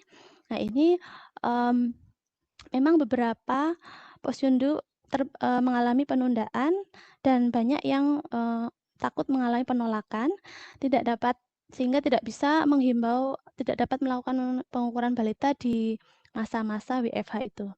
Dan diutamakan memang untuk tata laksana pada gizi buruk, ibu hamil memang tetap harus dilakukan oleh tim kesehatan. Hanya saja memang kendalanya jumlah ahli gizi yang ada di lapangan, yang ada di posyandu memang hanya terbatas, dan saat ini memang banyak yang difokuskan menjadi tim surveillance COVID-19. So, ini adalah salah satu gambaran yang memang kenapa posyandu banyak yang salah satunya mengalami kendala dalam pelayanan kesehatan. Begitu juga dengan puskesmas di Aire atau di Sulawesi Selatan yang memang ini dilihat dari akses lokasinya memang cukup sulit, dan untuk melakukan konsultasi atau penyuluhan dia memang menggunakan puskesmas keliling. Jadi tidak hanya melakukan home visit, sangat dibatasi. Ini adalah langkah pengendalian pencegahan infeksi, mulai dari pengecekan suhu, cuci tangan, menggunakan sabun, tetap jaga jarak, dan selalu menggunakan masker ketika pelayanan posyandu. Nah, ini adalah salah satu gambaran ketika seorang ahli gizi atau tenaga kesehatan di posyandu melakukan home visit, melakukan konseling dan memberikan PMBA serta PMT dan juga memantau berat badan dan tinggi badan anak di lokasi sekitar Center of Java. Okay, and then for summary, for my slide, the first one, stunting preventing during COVID-19 pandemic it can sensitive, specific, and intervention. And one specific intervention is focused on nutrients, the first 1,000 days of life through the posyandu programs and optimization posyandu during pandemic COVID-19. So thank you for the time. Hopefully pandemic COVID will end soon. Amin. Terima kasih. Wassalamualaikum warahmatullahi wabarakatuh. Waalaikumsalam warahmatullahi wabarakatuh. Terima kasih. Thank you very much, Ms. Faurina Rizka. I will give some summary little bit here from her presentation. She emphasized nutrition intervention on the first 1,000 days of life, and then we need to give a special protection for the children from the COVID-19, and also we can still monitoring their nutritional status, but still conducting Now share content, right? the protocol. Okay. For the next speaker, our last speaker, it will be delivered by Dr. Nalina Devi Muniandi. So don't go anywhere because the last presentation will be interesting as previous 3 presentations. Dr. Nalina Devi Muniandi, she's a senior lecturer at Center for Nutrition and Dietetic Studies at UiTM. She got her PhD degree from University of Monash, Malaysia in 2020. Awarded as Best Oral Presentation 2 times. Got a Gold and Silver Innovation Award, including Teaching and Learning Award.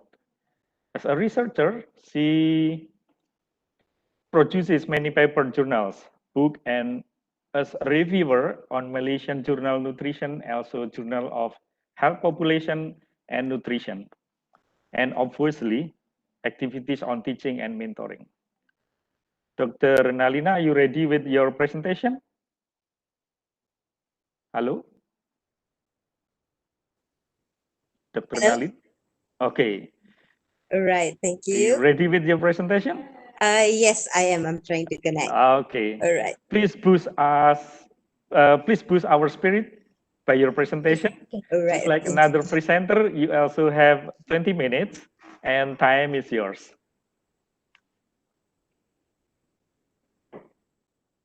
Dia sedang buka apa yang share.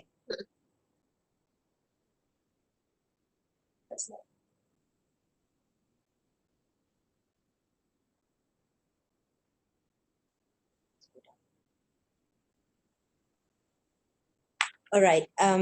Thank you very much, Mr. Agung, for your humble introduction. All right. First of all, I would like to thank the organizing committee for giving me a chance to present in this platform today. Hello. Good morning, everyone. Good morning, Malaysia. Good morning, Indonesia. Hope you all are in the peak of health. I'm Nalina, from a lecturer from the Center of Nutrition and Dietetics, UiTM. All right, so all right, so without further ado, I would like to introduce my topic for today, which is nutrition in children during a pandemic, the COVID-19 perspective, challenges and the way forward. Now that's one lengthy title, so let's hope the presentation is crisp. All right. Okay.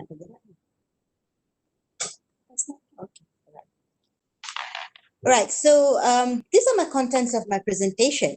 The first one would be the impact of COVID-19 pandemic on children. Second, how does COVID-19 pandemic affect the nutritional intake of children, the challenges faced by parents and children, and lastly would be, what can we do the way forward? All right, the first part would be the impact of the implication of COVID-19 pandemic on children, and I'll bring you through a public health perspective. Well, COVID-19 or this pandemic definitely would cause an increase in poverty worldwide, right? Second, it affects children's education. Third, it's a threat to child's health and survival. And fourth, it affects child safety. For the first part, the pandemic would cause an increase in poverty. So it is estimated that 42 to 66 million children would actually fall into the extremely poor group by the end of the year. Hence, the increase in poverty would cause a decrease in purchasing power of basic needs such as food and also basic health care. Now, the pandemic would also affect the education of children. Now, partial lockdowns all around the world has caused closure of 2/3 of schools, countries around the world. Now, this closure, right, has caused an implementation of distant learning. Now, not all children have access to multimedia or IT, so they can't actually follow the online teaching or the online education. Hence, that would actually cause many of them to be dropouts. So this definitely affects the education of children. Now, the closure of all the schools also would cause an increase in malnutrition, especially undernutrition. Why? Because 368.5 million children worldwide actually relies on one decent meal from the school per day. So closure of all the schools will cause them to be deprived from this one decent meal a day. Right. Now, the closure of all the schools would also cause an increase in child mental health illnesses. Why? Because students are confined in the house. Children are confined in the house. They have limited outdoor activities and they have less interaction with people around them. Now, the pandemic would also cause a threat to child's health and survival. Now, lockdown, partial lockdown and all this thing has caused a global economic downstream. It's happening and it's going to happen for some period of time. So this has caused a lot of parents or caregivers who actually have less money or have lost their job or income. So they have less money for healthcare. Now, and because of these lockdowns also, there would be fewer healthcare facilities which are actually open. So there's a reduced healthcare facilities whereby children can actually seek help. Simply because in certain countries that's actually experiencing a very high COVID-19 cases, many of their healthcare teams would actually be concentrated over there to look after the patients who are actually having COVID-19. So now all this factor would actually cause an increase in morbidity and mortality among children. Lastly, the pandemic would also affect child safety. All right. Now, due to the lockdown, MCO, partial lockdown, so a lot of these children are confined at home. So they are actually exposed to violence by caregiver, or even not, they might be witnessing violence that's happening between their parents or anyone in the house, especially if someone in their family actually are, they abuse alcohol or drugs. Now, pandemic also would cause a deterioration of standard of living among children living in slums, informal settlements, inadequate housing, right? Some of them live in places that have lack of piped water, hand washing facilities, and sanitation facilities. So this actually increases the vulnerability of children and they become more susceptible to other kind of illnesses, even if it's not COVID-19 itself. Now, there'll be about 13 million child refugees residing in camps or crowded settlements would be facing similar challenges. All right, now as we move on, how does COVID-19 pandemic affect the nutrition intake of children? So let's look at some of the challenges faced by parents and also children. Right. Challenges faced by parents and children during COVID-19 pandemic. So let's look at some of the challenges faced by parents. Now, a lot of us, due to the lockdown or partial lockdown, so we have to work from home, right? Worse still, if the mother has to work from home, then she's caught multitasking, right? Between housework, caring for the child, food preparation for the child, and also doing her office work at home, right? And limited food choices. There would be limited food choices due to the lockdown also. Not all parents don't actually want to buy food, during this period. They want to, okay, as much as can be parents who can afford it, they would like to buy and stock in food for their children. But sometimes due to the rules and regulations that happens during the MCO, during the lockdown that actually states, for instance, only the head of the family is allowed to go and to do grocery shoppings. So it very much relies now on this head of family to do shopping, to do grocery shopping for the house. So how much does this head of family or this chosen one actually knows about the type of food that he's supposed to buy to stock up at home? And if let's say there is limited choices, what is the alternative that he can get? So is this particular chosen one well equipped with all this knowledge? Right? Now, as I've said earlier, the pandemic may also cause limited income or loss of income in certain families. Then definitely these group of people would have lesser money to spend on buying groceries and food for the house. Now let's go to the challenges faced by children. So this group of people have their own challenges too. First, confined to house, right?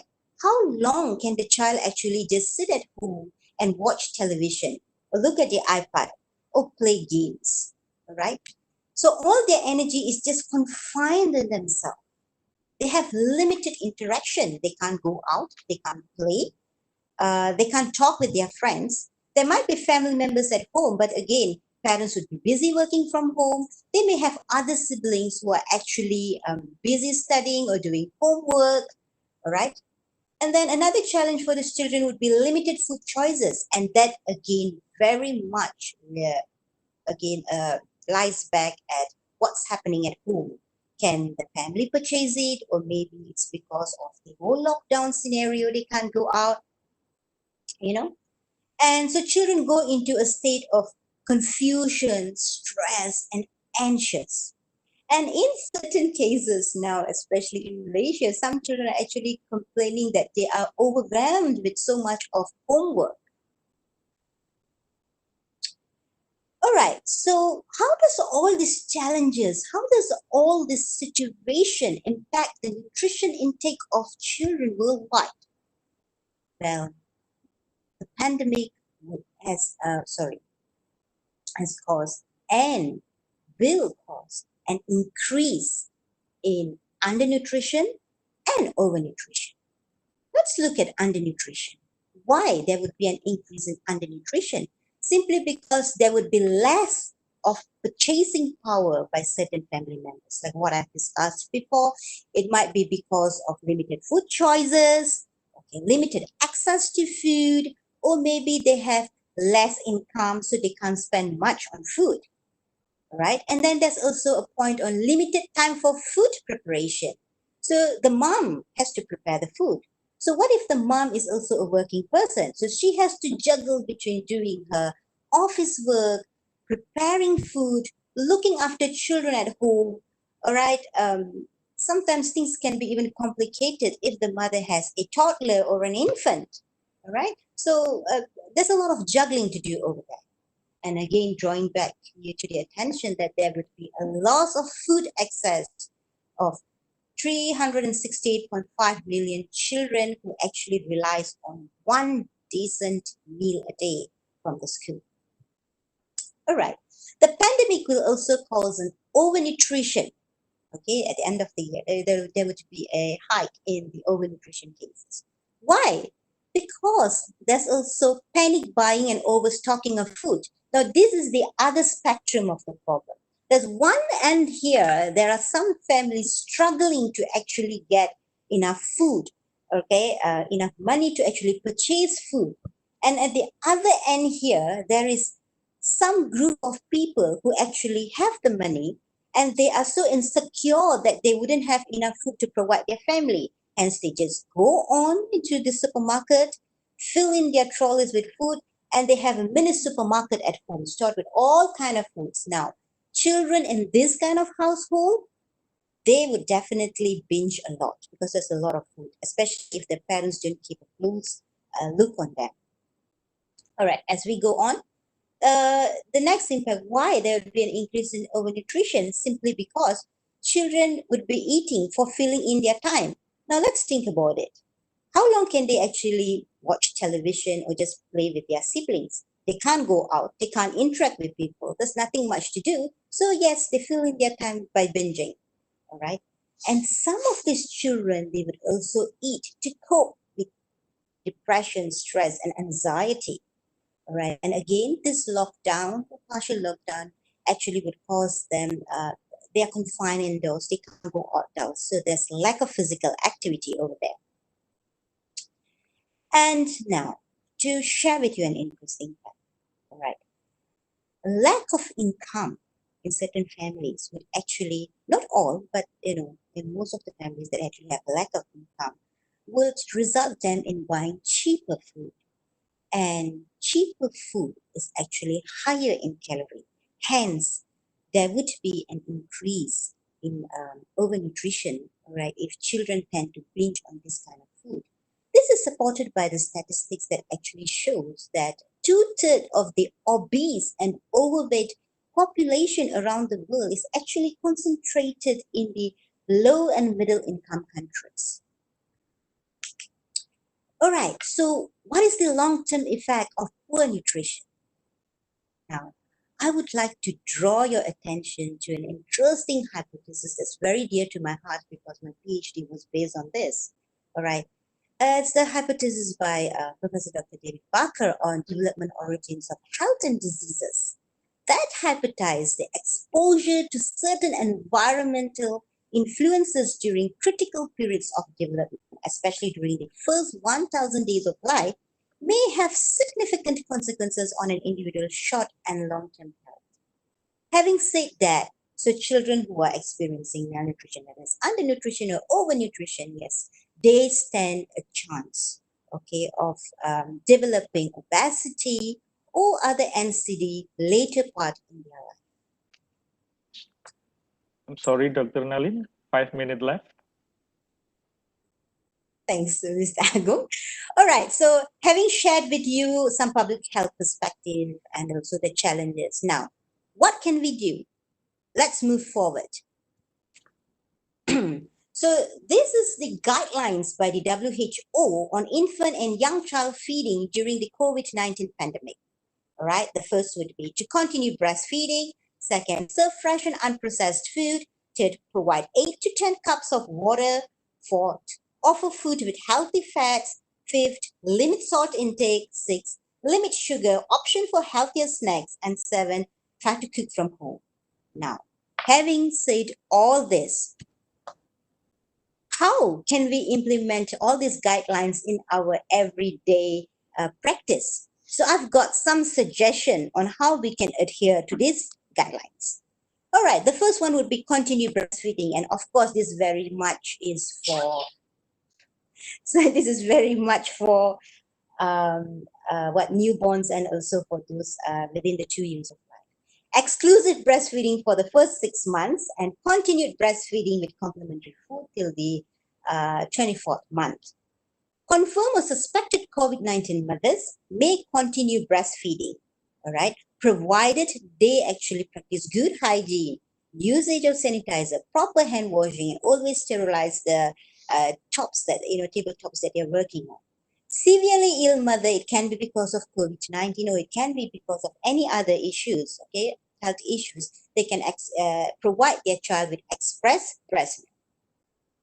All right. The second suggestion would be practice regular mealtime with a variety of food. Now, as we have discussed, due to the multitasking job by the mother, so their daily meal routine would be interrupted. Daily meal routine of everyone at home, including the children. So what can the mothers actually do about this? Try to establish a regular meal time. Why not do a timetable and fix certain times? So this time is for breakfast, this time is for lunch, this time is for tea time, and this time is for dinner. And it's not just planning, but try to follow it, okay? The most important thing is include a variety of food while incorporating all these guidelines. So by now, I think in nearly every presentation, you would have seen that beautiful plate, the super separuh plate. So I'll be left out if I don't share with you my version of it also. So yeah, half of the plate, okay, the portion that should be actually contributed by fruits and vegetables, okay. 1/4 of it should come from complex carbohydrate, limit sugar and salt, and 1/4 should come from protein. Now, because this is children, kids, so we have to make sure that they have 1 to 2 servings of dairy also. So it can be milk, it can be cheese, it can be tempeh, tofu, So dairy, so basically we have to concentrate more on, yogurt, what we call that, milk, cheese, unless lactose intolerance or they don't like it, then yes, you can go for tofu, tempeh, and etc. All right. My third suggestion would be eat more fruits and vegetables. Why? Because it's a good source of antioxidant and good in building immunity. Second, it's also a good source of fiber, so children will be feeling more fuller, and also it's good for their bowel movement. So again, fresh fruits are the best, all right? Unfortunately, maybe in certain situation where parents or caregivers can't actually get fresh fruits, then yes, they can get the dried ones or maybe the ones in can. So a little tip here is try to get something that is not much of sugar, that means reduced sugar or no sugar added. Or if you have no choices and you still have to rely on some fruit that actually comes in can, then you just take the fruit from the can, but try not to take the sugar syrup from it. The fourth suggestion would be limit unhealthy foods such as salt, sugar, and also unhealthy fat. How can we do this? First, reduce instant food and fast food. Reduce the instant noodles, something that you can just pour the hot water and ta-da, it's ready. Reduce 3-in-1 drinks. Reduce fast food, and we all know what's fast food. Burger, nuggets, fries, all right, and fried chickens, and usually it's topped up with sugar-laden carbonated drinks. Okay, try to reduce on all this. Second, option for healthier snack. Now, instead of giving them maybe a bar of chocolates, okay, or a tub of ice cream, why not give them maybe a small bowl of assorted fruits, a small handful of nuts, or maybe some sandwiches. Maybe it can be a cheese sandwich, a tuna sandwich. And last would be option for healthier fat, right? Again, instead of giving them chocolates or ice cream, you can give them full cream milk, you can give them cheese, you can give them a handful of nuts, etc. Fifth suggestion here would be pump in the water. And when I say water, it means 8 to 10 glasses of plain water and not high sugar water, okay, like cordials, syrups, or carbonated drinks, right? Try to give the child as much plain water as can be. And hydration definitely increases, boosts the immunity. Lastly, cook meals at home with the child, all right? And it's actually a great thing to cook, to have this time actually to cook meals at home, to prepare meals at home with child. Why? Because you can prepare your food with fresh, because you are the one preparing it. so you can ensure it is safe, it is fresh, and it is clean. All right. And this is the time to become a researcher. You create healthy recipes. You do trial and error. You see what you can experiment with your child, and you can know what your child actually likes. As a matter of fact, you can even try with different kind of platings. Try the arrangement, a different kind of arrangement, and see what actually your child likes, and how if you present your food, that the child would actually enjoy eating the food. So later you can suggest this to the caretaker. Now, another more important advantage of cooking at home would be, right, it is a source of nutrition education for a child. Now, let's face this. If you don't educate your child about nutrition, who's going to, right? So this is a great chance for you to cook with your child. So at the same time, you can actually teach them about the importance of certain macronutrients, the importance of certain micronutrients. You can teach them of proper handling of food, how to prepare the food hygienically and stuff like that. Lastly, by preparing the food at home, you limit going out. Okay, you get to maintain social distancing, and it's actually a great bonding time.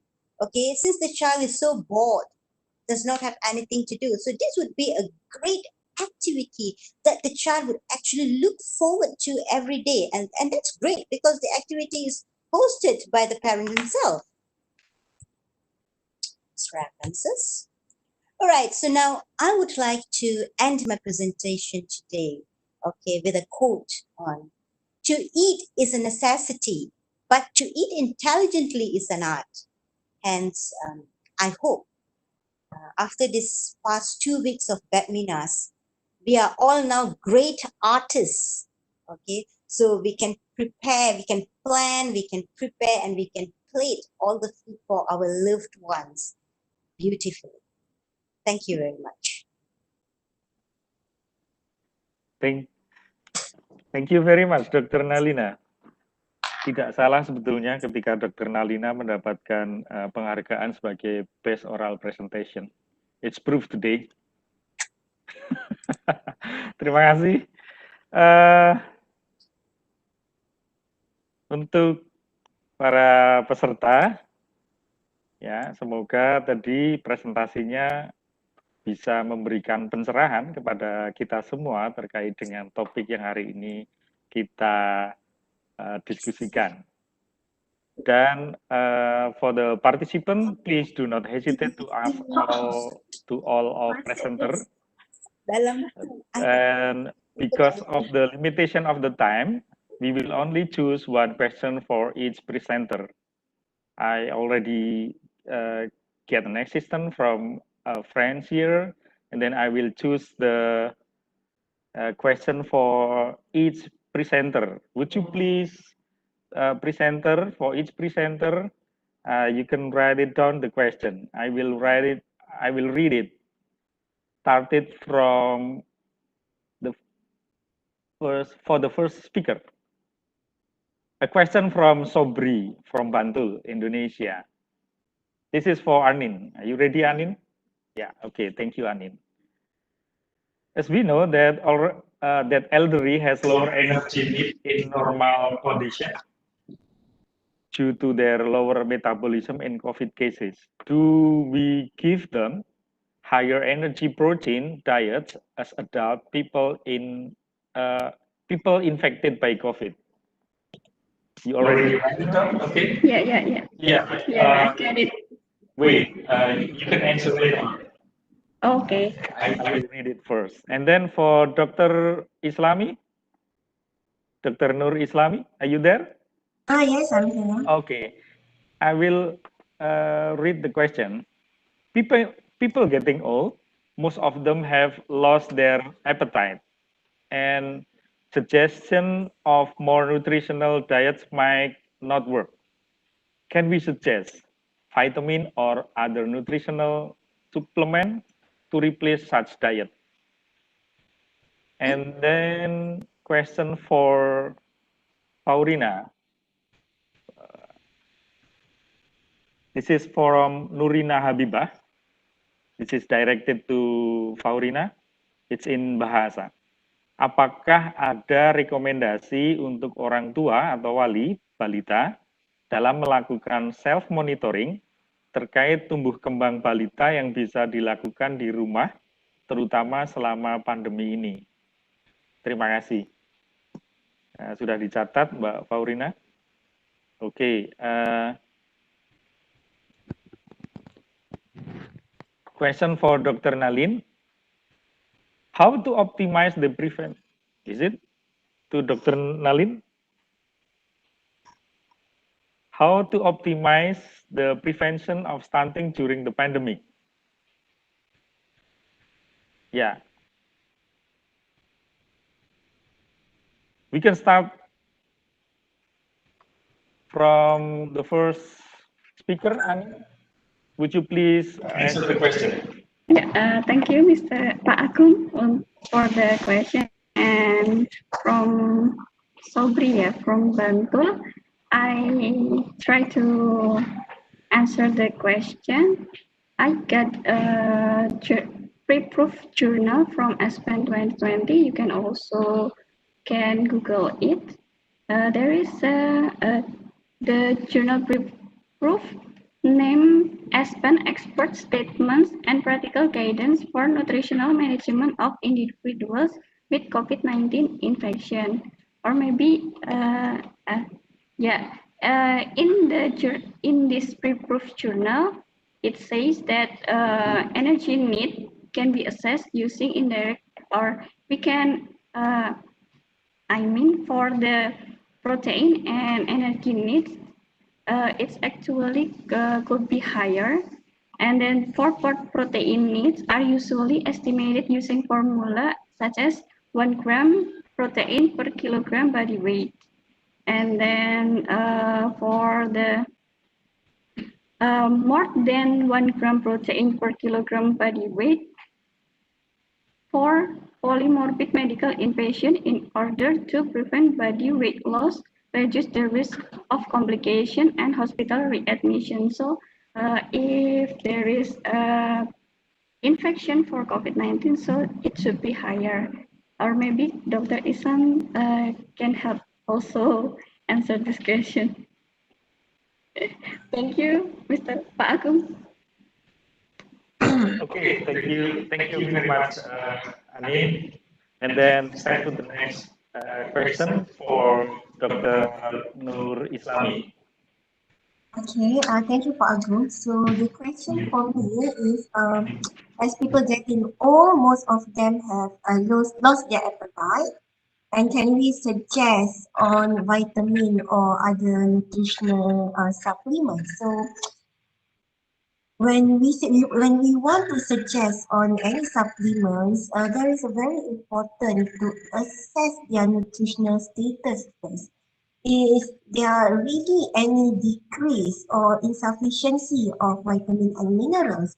So selepas kita dah assess, after we assess their nutritional status, then only we know what's lacking in their diet, or what is the lacking, what is the deficient in nutrient that we can suggest them to take any supplement. So as I mentioned previously, vitamin and minerals that are highly needed by our elderly are antioxidants such as vitamin C, vitamin A, vitamin E that can help in their, especially can help in their cognitive. And then minerals such as calcium, and also calcium that is highly needed for our elderly. Kita boleh sarankan ini adalah suplemen yang mungkin diperlukan oleh warga emas atau warga tua. Tetapi semasa nak menyarankan pengambilan suplemen itu, there must be a proper nutritional assessment. Mesti ada penilaian dia. Seperti Miss Anin ada beritahu tadi, there are nutritional assessment yang dilakukan A, B, C, D. Ya, betul ke B, biochemical, dia betul-betul kekurangan vitamin dan mineral itu. Kita tengok assessment yang lain. Dan sekiranya dia betul-betul ada lacking, ada deficient in that nutrient through the proper nutritional assessment, then perhaps those vitamin and mineral some the supplementation that we can suggest to the elderly. So I hope that this answers the question. So I can pass this to moderator. Thank you, Dr. Nur Islam. Next to the third speaker, Faurina, would you please give your answer of the question? Okay. Let me answer with bahasa, okay, to Nirina especially, terkait dengan rekomendasi bagaimana melakukan self-monitoring tumbuh kembang balita yang bisa dilakukan ketika pandemi ini. Sebenarnya tadi sudah sempat saya singgung tentang adanya protokol yang dikeluarkan oleh Kementerian Kesehatan tentang petunjuk teknis pelayanan pada balita selama pandemi juga ada. Dan sebenarnya juga kita bisa menggunakan buku kesehatan ibu dan anak yang tadi saya tampilkan juga warnanya pink. Di situ ada untuk yang revisi terbaru tahun 2020 ini memang sudah dibuat sesempurna mungkin, karena di situ kita bisa memahami mulai dari bagaimana kita memantau berat badan dan tinggi badan itu apakah sudah sesuai standar atau belum. Di situ sudah ada grafik yang bisa kita lihat dengan menguploadkan berat badan dan tinggi badan. Kemudian di dalam buku kesehatan ibu dan anak juga terdapat bagaimana kita sebagai orang tua memberikan atau menyiapkan makanan pendamping ASI yang tepat, yang tinggi protein, yang cukup karbohidrat dan mikronutrien. Selain itu, di dalam buku kesehatan ibu anak juga terdapat penjelasan tentang tanda-tanda atau balita yang mengalami mungkin gangguan kesehatan terkait tanda-tanda diare atau masalah yang lainnya. Di situ ada sedikit pembahasan juga di mana orang tua bisa membaca dengan mudah karena di situ banyak gambarnya juga, sangat mudah dipahami, dan nanti mungkin akan saya kirimkan linknya untuk bisa di-download. Dan yang paling penting adalah sebelum orang tua atau seorang ibu melakukan self monitoring selama pandemi ini di rumah, artinya secara mandiri, memang seharusnya seorang ibu tersebut konsultasi dulu dengan mungkin kader posyandu atau dengan ahli gizi yang ada di puskesmas sebelum sekali, atau mungkin lewat telepon mungkin bisa di sana untuk bisa supaya seorang ibu paham betul ketika ada kesulitan atau memahami buku tersebut, ada orang yang menjadi narasumber untuk bisa menjelaskan terkait bagaimana membaca tentang buku kesehatan ibu dan anak apabila memang kesulitan. Saya rasa itu jawaban yang bisa menjawab. Jadi memang selama pandemi dianjurkan orang tua untuk lebih protected, artinya melindungi dan memantau kesehatan anak, baik itu tumbuh dan kembangnya. Tumbuh itu dari berat badan dan tinggi badan, dan kembangnya adalah milestone-nya harus tetap tercapai. Saya rasa itu jawaban saya. Saya kembalikan lagi ke moderator. Terima kasih. Terima kasih, Faurina. Penjelasannya panjang lebar. For the last speaker, would you please answer the question, Dr. Nalin? All right. Thank you, sir. All right. I think my question, thank you for the question anyway. Yeah, my question is about how to prevent stunting during pandemic.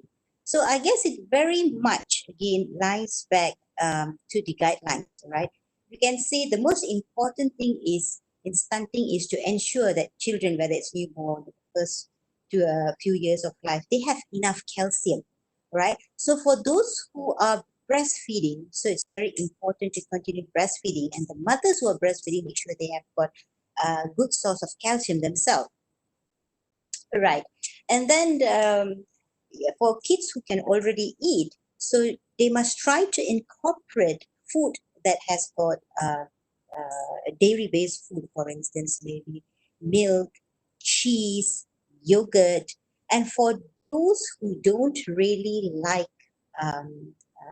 dairy products or who are unable to tolerate it, then yes, you can go for soy-based product, let's say tempeh or tofu, etc. Now, when it comes to this stunting, this issue, I was just reading a report by UNISA also. So nowadays, there's also a trend, there's an increase in stunting, but then the children are also obese. That means they are obese, but they are stunted.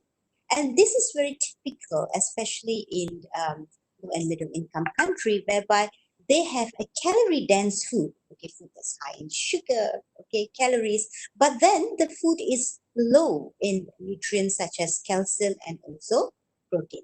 So that's why we must try to come back as much as we can to the guidelines. Okay, have a variety of food. Make sure you have enough protein. Make sure you have enough food that actually comes from the dairy-based product that can actually give you enough calcium. And always eat lots of fruits and vegetables because they contain the probiotics and so on. Okay, and yeah, that's it. I think variety and also to make sure that they have enough calcium and protein. Hope I've answered your question. Okay, thank you, Dr. Nalin. Actually, there are still many questions privately directed to me and also to other speaker, I think, beside me, two of them from UNISA.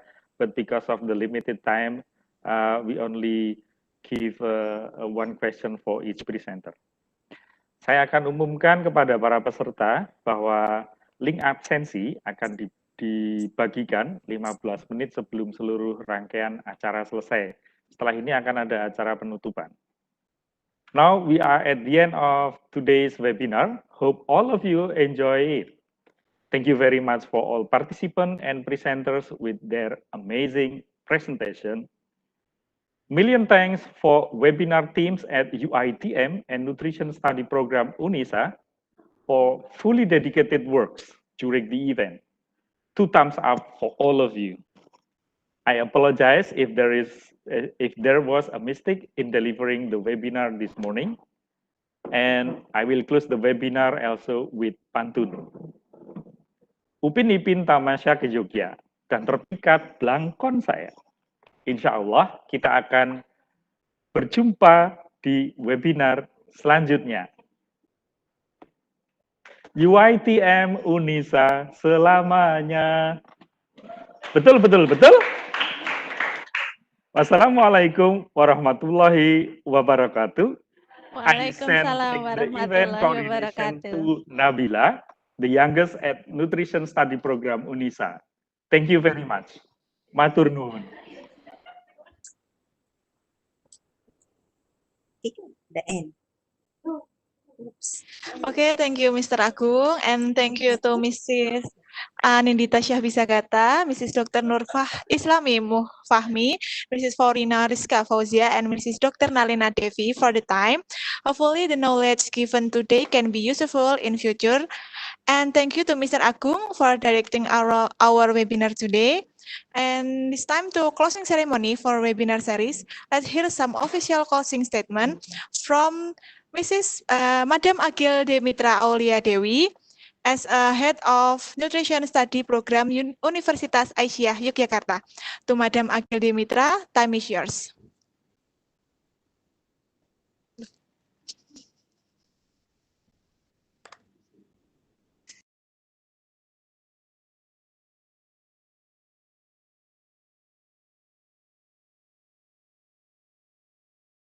Yes, can you hear my voice? Yes. Okay, thank you.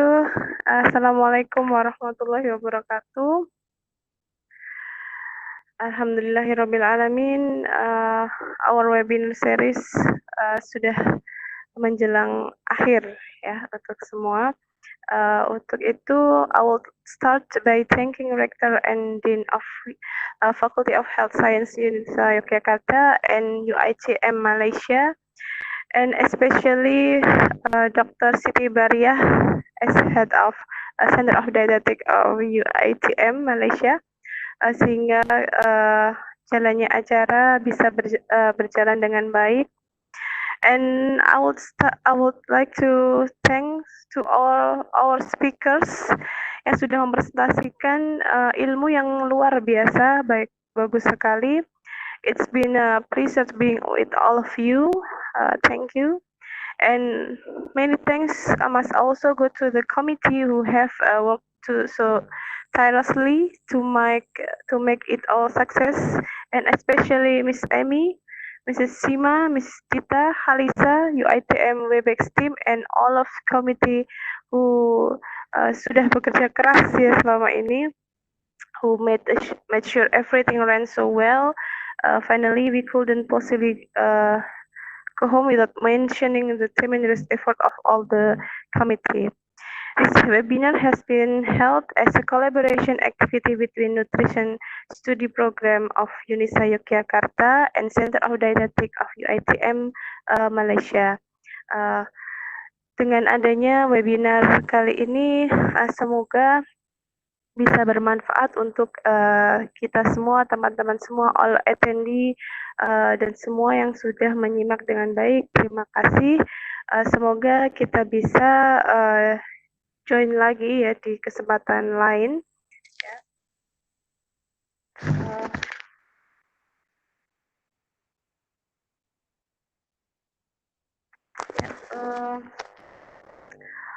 Untuk ini semoga acara webinar seperti ini tidak hanya berhenti pada saat ini saja, semoga bisa berlanjut pada kesempatan lain kali.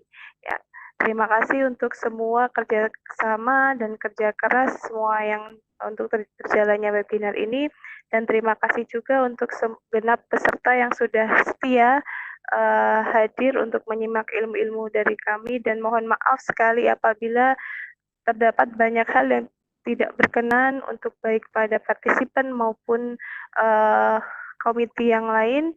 Semoga saling bisa memberi manfaat, dan terima kasih. Wassalamualaikum warahmatullahi wabarakatuh. Thank you.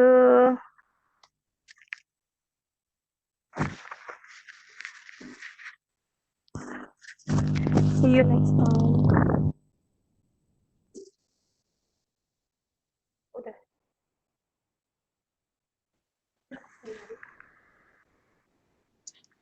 Okay, thank you to Madam Akil. It's time to official closing statement from the head of Center for Nutrition and Dietetic Study, University Teknologi Mara, Madam Dr. Siti Sabariah Buhari. To Madam Dr. Siti Sabariah Buhari, time is yours.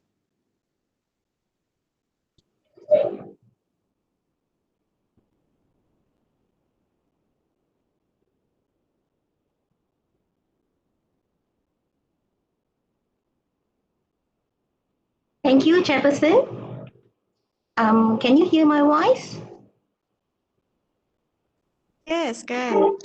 Okay. So, respected Chairperson, Honorable Ibu Agil Dimitra, Head of Nutrition Study Program, Universitas Aisyah Jogja, UNISA, distinguished speakers, Dr. Noor Islami Fahmi, Dr. Nalina Devi from UiTM, Ms. Faurina Rizka, and Ms. Anindita Shahbi from UNISA, respected committee members of International Webinar Series, Health and Nutrition Priority during COVID-19 pandemic, faculty members, participants, students, ladies and gentlemen, Assalamualaikum warahmatullahi wabarakatuh, and good morning to all. Good afternoon. Okay, first I would like to express sincere appreciation to all of you, honorable speakers and participants, for your kind and active participation in the webinar. I hope experiences and practices shared, discussed, and exchanged for the last few days would be a useful means in gaining knowledge and skills on nutrition and health to prevent, fight, and cure COVID-19. Before closing, let me highlight some lessons and experiences expressed along the webinar series. Firstly, I would like to convey with great pride that our international webinar series reached approximately 1,500 participants for each session. Well done and congratulations, team. Next, a total of 5 webinar series with different themes was conducted, starting from 16 June till today. So the themes are include general nutrition advice during MCO COVID-19, nutrition advice in clinical health perspective on COVID-19, food safety, security, and choices for new norms, women empowerment in nutrition during MCO COVID-19, and the last series was on monitoring children and geriatric nutritional status during MCO COVID-19. Ladies and gentlemen, as discussed and highlighted by the respected speakers along the 5 series of the webinar, we can conclude that COVID-19 pandemic emphasized that good nutrition and a healthy life is the key to strengthening immunity. This is important for the vulnerable group, including the children, women, elderly, and people with underlying medical problems. Having a healthy body weight and consuming balanced diet are important elements for supporting immune system that may help the severity to limit the severity of illnesses in those infected. Indeed, it is a timely reminder that good nutrition is the key to good health and prevention of diet-related diseases. Ladies and gentlemen, on behalf of the organizing committee, I greatly appreciate the 18 fantastic speakers from various expertise in the field of nutrition and dietetics from Malaysia and Indonesia for sharing your knowledge with us. Thank you again, and we really appreciate your graciousness and enthusiasm and hope we can work with all of you again in the future. Before we close these ceremonies, I would like to take this last opportunity to say it is a great honor for the Center for Nutrition and Dietetic Studies, Faculty of Health Sciences, UiTM, to conduct this webinar under the collaboration with the Nutrition Study Programs, Faculty of Health Sciences, Aisyah University, Jogja. Last but not least, I would like to thank all of you, particularly Dr. Emi Hainida Ikram and Ibu Agil Demitra, who initiated the idea to organize this webinar, all the technical and admin staff, especially our hardworking clinical instructors team of UiTM and Universitas Aisyah Jogja team, who assisted in holding this webinar successfully and smoothly. And the utmost, my dear honorable participants from Malaysia and Indonesia, this webinar will not be successful without your presence. In behalf of the committee, I would like to thank you all for taking part in our seminar entitled International Webinar Series Health and Nutrition Priority during COVID-19 Pandemic 2020. Looking forward to meeting and working with you all again in the future. Semoga kita berjumpa lagi. Thank you and wabillahi taufiq wal hidayah. Wassalamualaikum warahmatullahi wabarakatuh.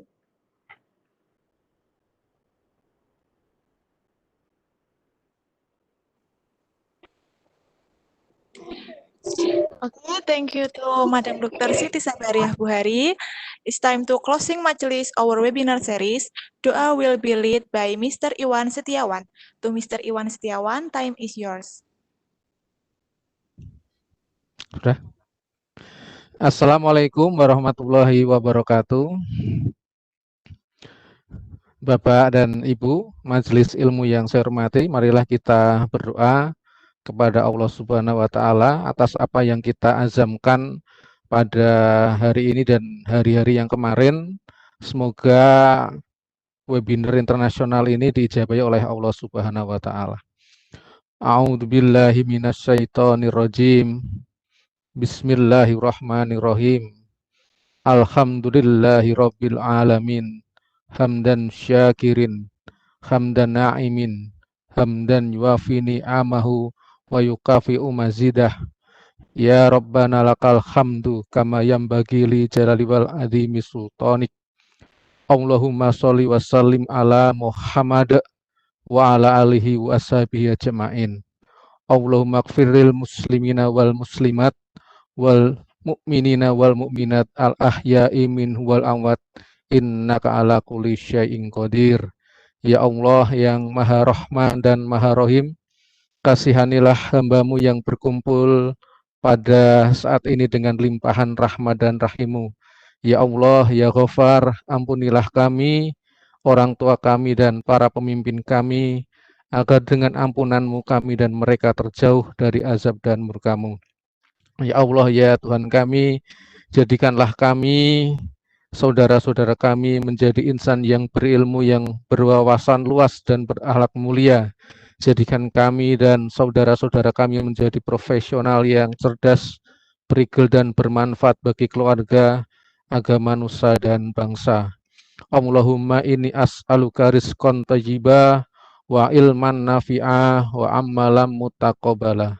Allahumma arinal haqqa haqqa warikna tibaa wa arinal batila batila warikna istinaba. Rabbana hab lana min azwajina wa dzurriyyatina qurrata a'yun waj'alna lil muttaqina imama. Allahumma la sahla ma ja'altahu sahla wa anta tad'u husna idza syi'ta sahla. Rabbana atina fid dunya hasanah wa fil akhirati hasanah wa qina adzabannar. Subhana rabbika rabbil izzati amma yasifun. Wassalamun ala mursalin walhamdulillahi rabbil alamin.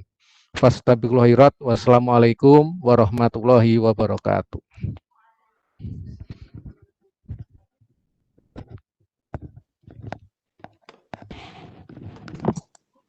Okay, thank you to Mr. Iwan Setiawan.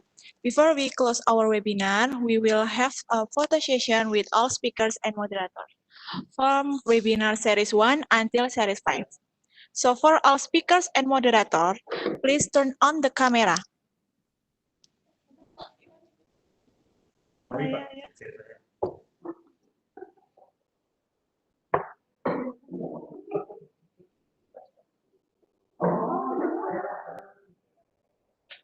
Okay, wait a minute.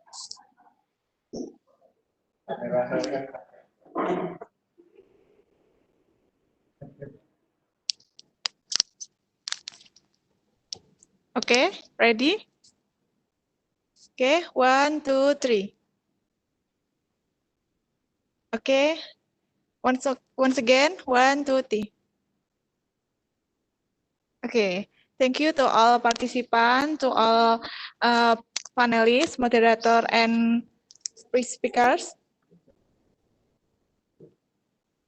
Okay, one information to all participants, don't forget to check the box to fill the feedback form and the registration link to get e-certificate. And please fill the link based on your country.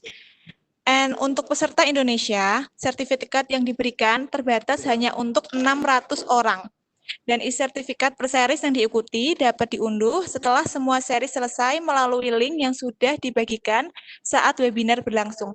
Atau dapat mengakses link melalui Instagram Gizi UNISA dengan username @giziunisayogya. Dan e-sertifikat akan diberikan selambat-lambatnya 30 hari setelah webinar terakhir ini berlangsung. Dan untuk peserta yang sudah mengisi link registrasi sebelum waktu yang dipersilahkan, mohon maaf sekali karena otomatis akan dihapus oleh admin. Okay, unfortunately, we have finally reached the end of the webinar. Once again, don't forget to fill the feedback form and registration link. And thank you to all of participants. And wassalamualaikum warahmatullahi wabarakatuh. Thank you all.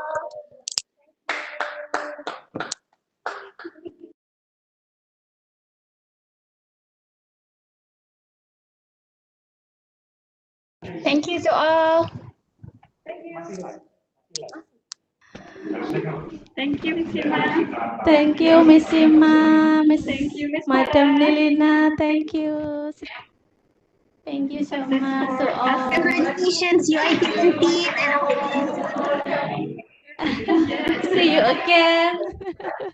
See you again. Offline maybe. Offline maybe ya.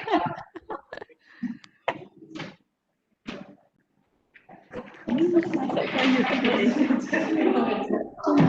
Masuk ke YouTube.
Terima kasih.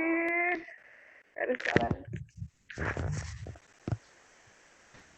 It's cute, Unyil and Ipin. Upin Ipin. Unyil and Upin Ipin is a comelnya, comel.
Assalamualaikum semua. Waalaikumsalam. Saya udah beli ya Pak Agung. Ya, terima kasih. Amazing. Nanti datanglah Malaysia.